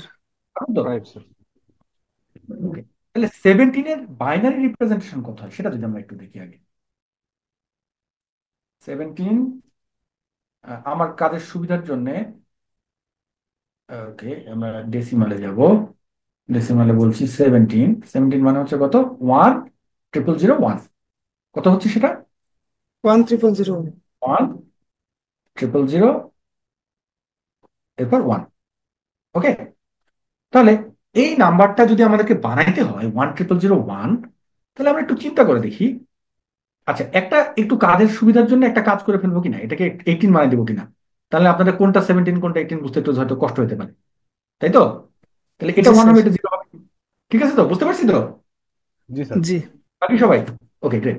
এটা যদি করতে চাই তাহলে কি হবে, আমরা শুরু করবো হচ্ছে 1 থেকে, তারপর এখানে আসবে 10, তারপরে 100, তারপরে আসবে হচ্ছে 1001, তারপর আসবে 10010। অর্থাৎ এই নাম্বারটা যদি আমরা বানাইতে চাই, বানাইতে গেলে প্রথমে কি হবে, 1, তারপর তার সাথে 2 গুণ করলে 2, তার সাথে 2 গুণ করলে 100, তার সাথে 2 গুণ করলাম, করলে কি হবে, 1,000 প্লাস 1, তাই না? এখন তো একটা, যেহেতু এখানে 1 আছে তার মানে আরেকটা 1 যোগ করতে হচ্ছে, তাহলে তো জি সেটা স্যার। 1,000, তাই তো? মানে 1,000 না যদিও। এখন এই নাম্বারটাকে কি, 1001-কে, এটাকে যদি এখন আবার 2 দ্বারা মাল্টিপ্লাই করি, মানে তাহলে কত দাঁড়াবে, 10010 দাঁড়াবে। ঠিক আছে, এই নাম্বারগুলো কিন্তু এখানে লিখছি, 110, 100, 1001, 10010। বুঝতে পারছি? ওকে, জি স্যার, এখন বুঝতে দেখি পারছি। এই নাম্বারটা মানে কত? 18। জি এই স্যার, 18। নাম্বারটা মানে কত? 9। 9। এটা মানে এটা 4, 4। এটা এটা 2, 2। এটা 1। এটা 1। ঠিক আছে। জি স্যার। এর মানে কি? এর মানে হচ্ছে দেখেন, আমাদেরকে যদি 17 টু দি পাওয়ার 18 ক্যালকুলেট করতে হয়, কোনো এক সময় যদি আমি 17 টু দি পাওয়ার 9 ক্যালকুলেট করতে পারি, তাহলে দুইটা 17 টু দি পাওয়ার 9 এর মাল্টিপ্লিকেশন করে দিলে আমাদের কাজ শেষ হয়ে যাচ্ছে না? জি স্যার। জি স্যার। হচ্ছে তো? সিমিলারলি 17 টু দি পাওয়ার 9 যখন আমাদের ক্যালকুলেট করতে হচ্ছে, 17 টু দি পাওয়ার 9, এটা মানে কি? দুটো 17 টু দি 3 পাওয়ার দিলেই হয়। 4 স্কোয়ার ও, ইন্টু 17। জি স্যার। বুঝতে পারছি তো? জি স্যার স্যার, দুটো বুঝতে তার মানে পারছি। দেখেন, হ্যাঁ। হ্যাঁ স্যার, পারি নাই? বুঝতে পারছি নাকি পারি নাই? জি বুঝতে স্যার পারছি। পারছি, এটা তো সূচকে কনভার্ট হয়েছে। এটা তো সহজ, হ্যাঁ। এটা জাস্ট রিপিটেড স্কোয়ারিং আর কি, হ্যাঁ। মানে ভেঙে ভেঙে ভেঙে ভেঙে দিছেন আর কি, বড় ভেঙে ভেঙে, সহজে রাইট। এ বুঝতে দেখেন, পারে। মানে মেইন প্রবলেম হচ্ছে যে আপনি 18 বার 17 গুণ করার থেকে আমরা মোটামুটি 5 বার এই কাজটা যদি করি, তাহলে কিন্তু আমাদের মোটামুটি 17 টু দি পাওয়ার 18 ক্যালকুলেট হয়ে যাবে। ঠিক আছে। কিভাবে হবে দেখেন, প্রথমবার হচ্ছে কত ভ্যালু পাইছি? 1। তার মানে কি? 17 টু দি পাওয়ার 1 মানে কত? 17 মড ভ্যালু কত ছিল আমাদের? 33। ওকে। হুম।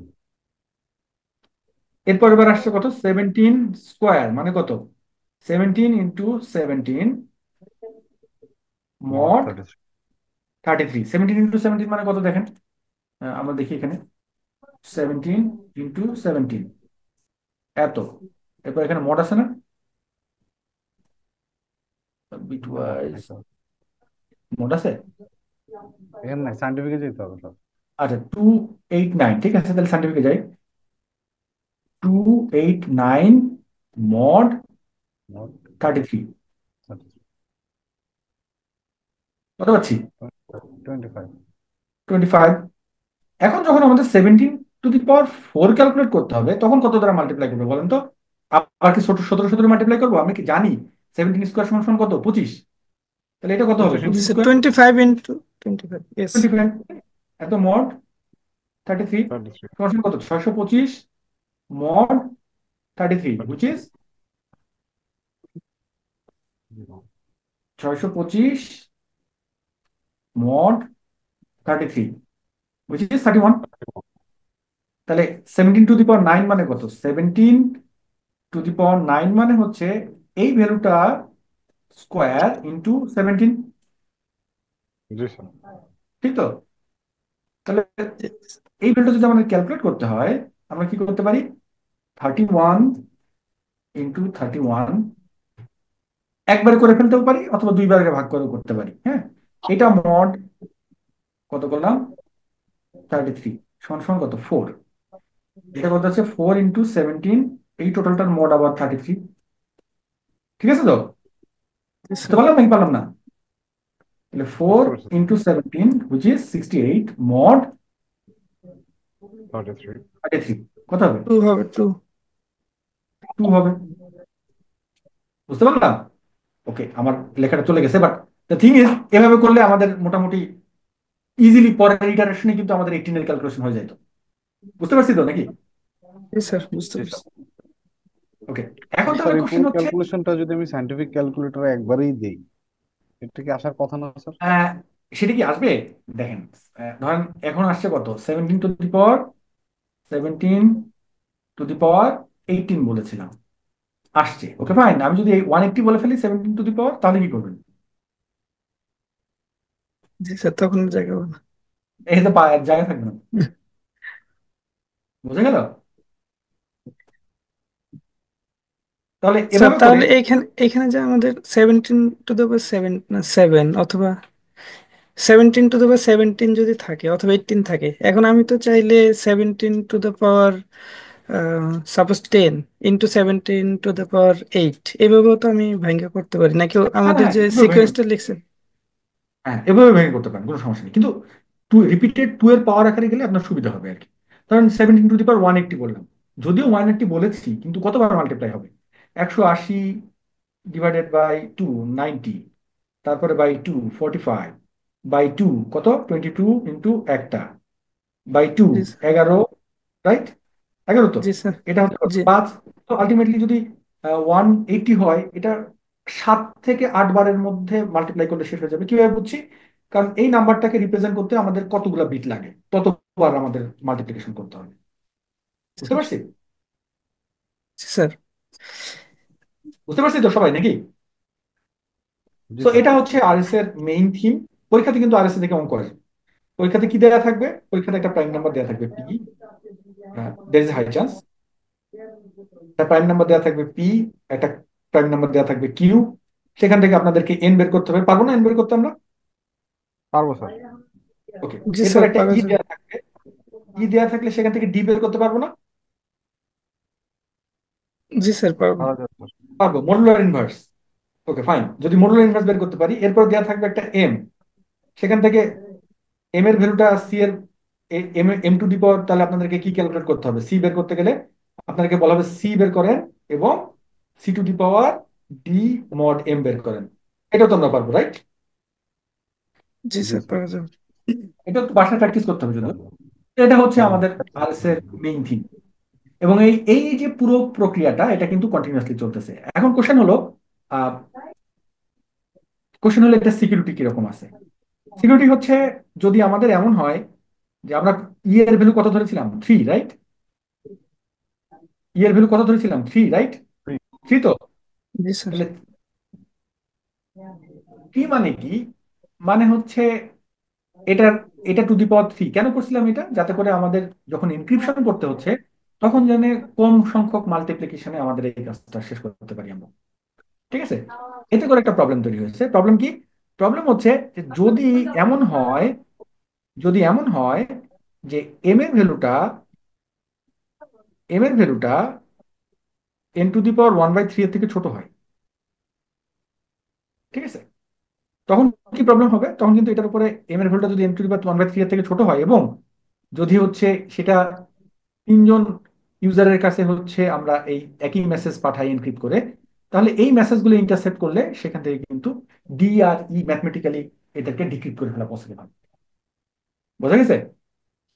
এখানে এই যে সিআরটি অ্যাপ্লাই করা যেতে পারে, Chinese reminder theorem, which is a complex mathematical operation, যার বেসিসে এই এই এটা একটা linear equation, set of linear equation হবে।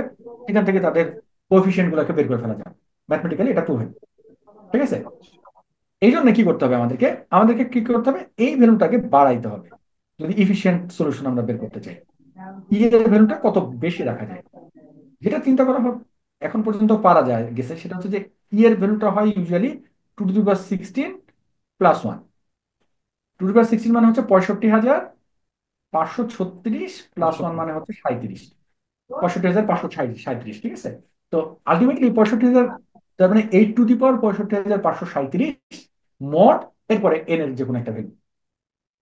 এন এর ভ্যালুটা কত হবে? অবশ্যই এই এর থেকে বড় একটা প্রাইম নাম্বার হবে। হ্যাঁ, আমরা এই যে এক্সাম্পলটা দেখেছি, এটা শুধুমাত্র বইয়ে মানে টেস্ট করে দেখার জন্য যে এভাবে করে কাজ করে। বাট ব্যাকগ্রাউন্ডে যখন কম্পিউটারে এটা কাজ করে, তখন কিন্তু আসলে সে এরকম বিশাল বড় বড় দুইটা নাম্বার, 2024 বিটের নাম্বারকে নিয়ে ডিল করে। 2024 বিটের নাম্বার মানে কি? একটা এত বড় প্রাইম সংখ্যা যেটা রিপ্রেজেন্ট করতে 2024 বিট লাগে। এক্স্যাক্টলি পুরো 2024 বিট লাগানোর দরকার নাই। এর মাঝখানে হচ্ছে আপনার বিভিন্ন ধরনের প্যাডিং করে এটাকে বড় করে ফেলা যায়। বড় করে ফেললে কি হচ্ছে?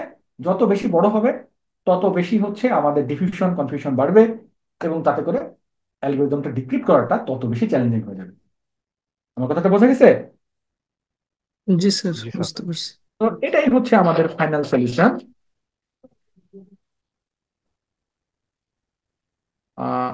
এটার একটা প্রবলেম হচ্ছে কি? প্রবলেম হচ্ছে যে যদি এন এর ভ্যালুটা n⁻⁴ এর থেকে ছোট হয়, তখন আসলে কিউব রুটে অ্যাটাক করা পসিবল। কিউব রুটে অ্যাটাক মানে কি? যে এই নাম্বারটাকে যদি আমি রুট ওভার করে দিই, তাহলে কিন্তু কাজ শেষ। আরেকটা কাহিনী যেটা হতেছে, সেটা হচ্ছে যে ধরেন যেই সলিউশনটা বললাম 2⁻16+1, তার মানে কত? 65,536+1, সরি ওখানে না 1, এখানে +1, তাহলে 65,537। তার মানে কি? এই নাম্বারটা দিয়ে যদি আমরা পাওয়ার করে, এটা টু দি পাওয়ার পাওয়ার করে দেন এন দ্বারা মড করি, তাহলে এখানে যদি আমরা আবার ওই চাইনিজ রিমাইন্ডার থিওরেমের মধ্যে যদি অ্যাপ্লাই করতে চাই, তাহলে এই মেসেজটা কতজনের কাছে পাঠাইতে হবে? কমপক্ষে 3, মানে 3 জনের কাছে পাঠাইলে সেটাকে ডিক্রিপ্ট করা গেছিল, ততগুলো ইকুয়েশন থাকতো। তাহলে 65,537 জনের কাছে পাঠানো লাগবে, ঠিক আছে? তাহলে যদি যদি কোনো একটা সিক্রেট মেসেজ 65,537 জনের কাছে যায়, সেই মেসেজ কি আদৌ সিক্রেট থাকে? জি না স্যার। এটা এটা তো তখন সিক্রেট থাকে না। হ্যাঁ, এই জন্য আসলে আরএস এর প্রুফের পার্সপেক্টিভে যদি আমরা বলি, এটা হচ্ছে তার প্রুফ যে এই জন্য এটা সিক্রেট। বোঝা গেল? তো দ্যাটস ইট। G sir. এটা ছিল আমাদের আজকের লেকচারের মেইন থিম। আমরা পাবলিক কি ক্রিপ্টোগ্রাফি পড়েছি, সেখানটাতে আমরা দেখেছি কিভাবে করে দুইটা নোন অ্যালগোরিদম, একটা হচ্ছে ন্যাপস্যাক আর একটা হচ্ছে আরএসএ, তারা কিভাবে করে কাজ করে, এবং তার বেসিসে আমরা মোটামুটি তাদের ম্যাথমেটিক্স গুলো দেখেছি। পরীক্ষাতে এখান থেকে এই ধরনের কোশ্চেন আসবে, যাতে করে উম, উম, এই টাইপের অঙ্ক দিয়ে আসলে প্রবলেম গুলোকে কিভাবে সলভ করা যায় সেই টাইপের কোশ্চেন কিন্তু পরীক্ষাতে আসবে। আমার কথাটা বোঝা গেল?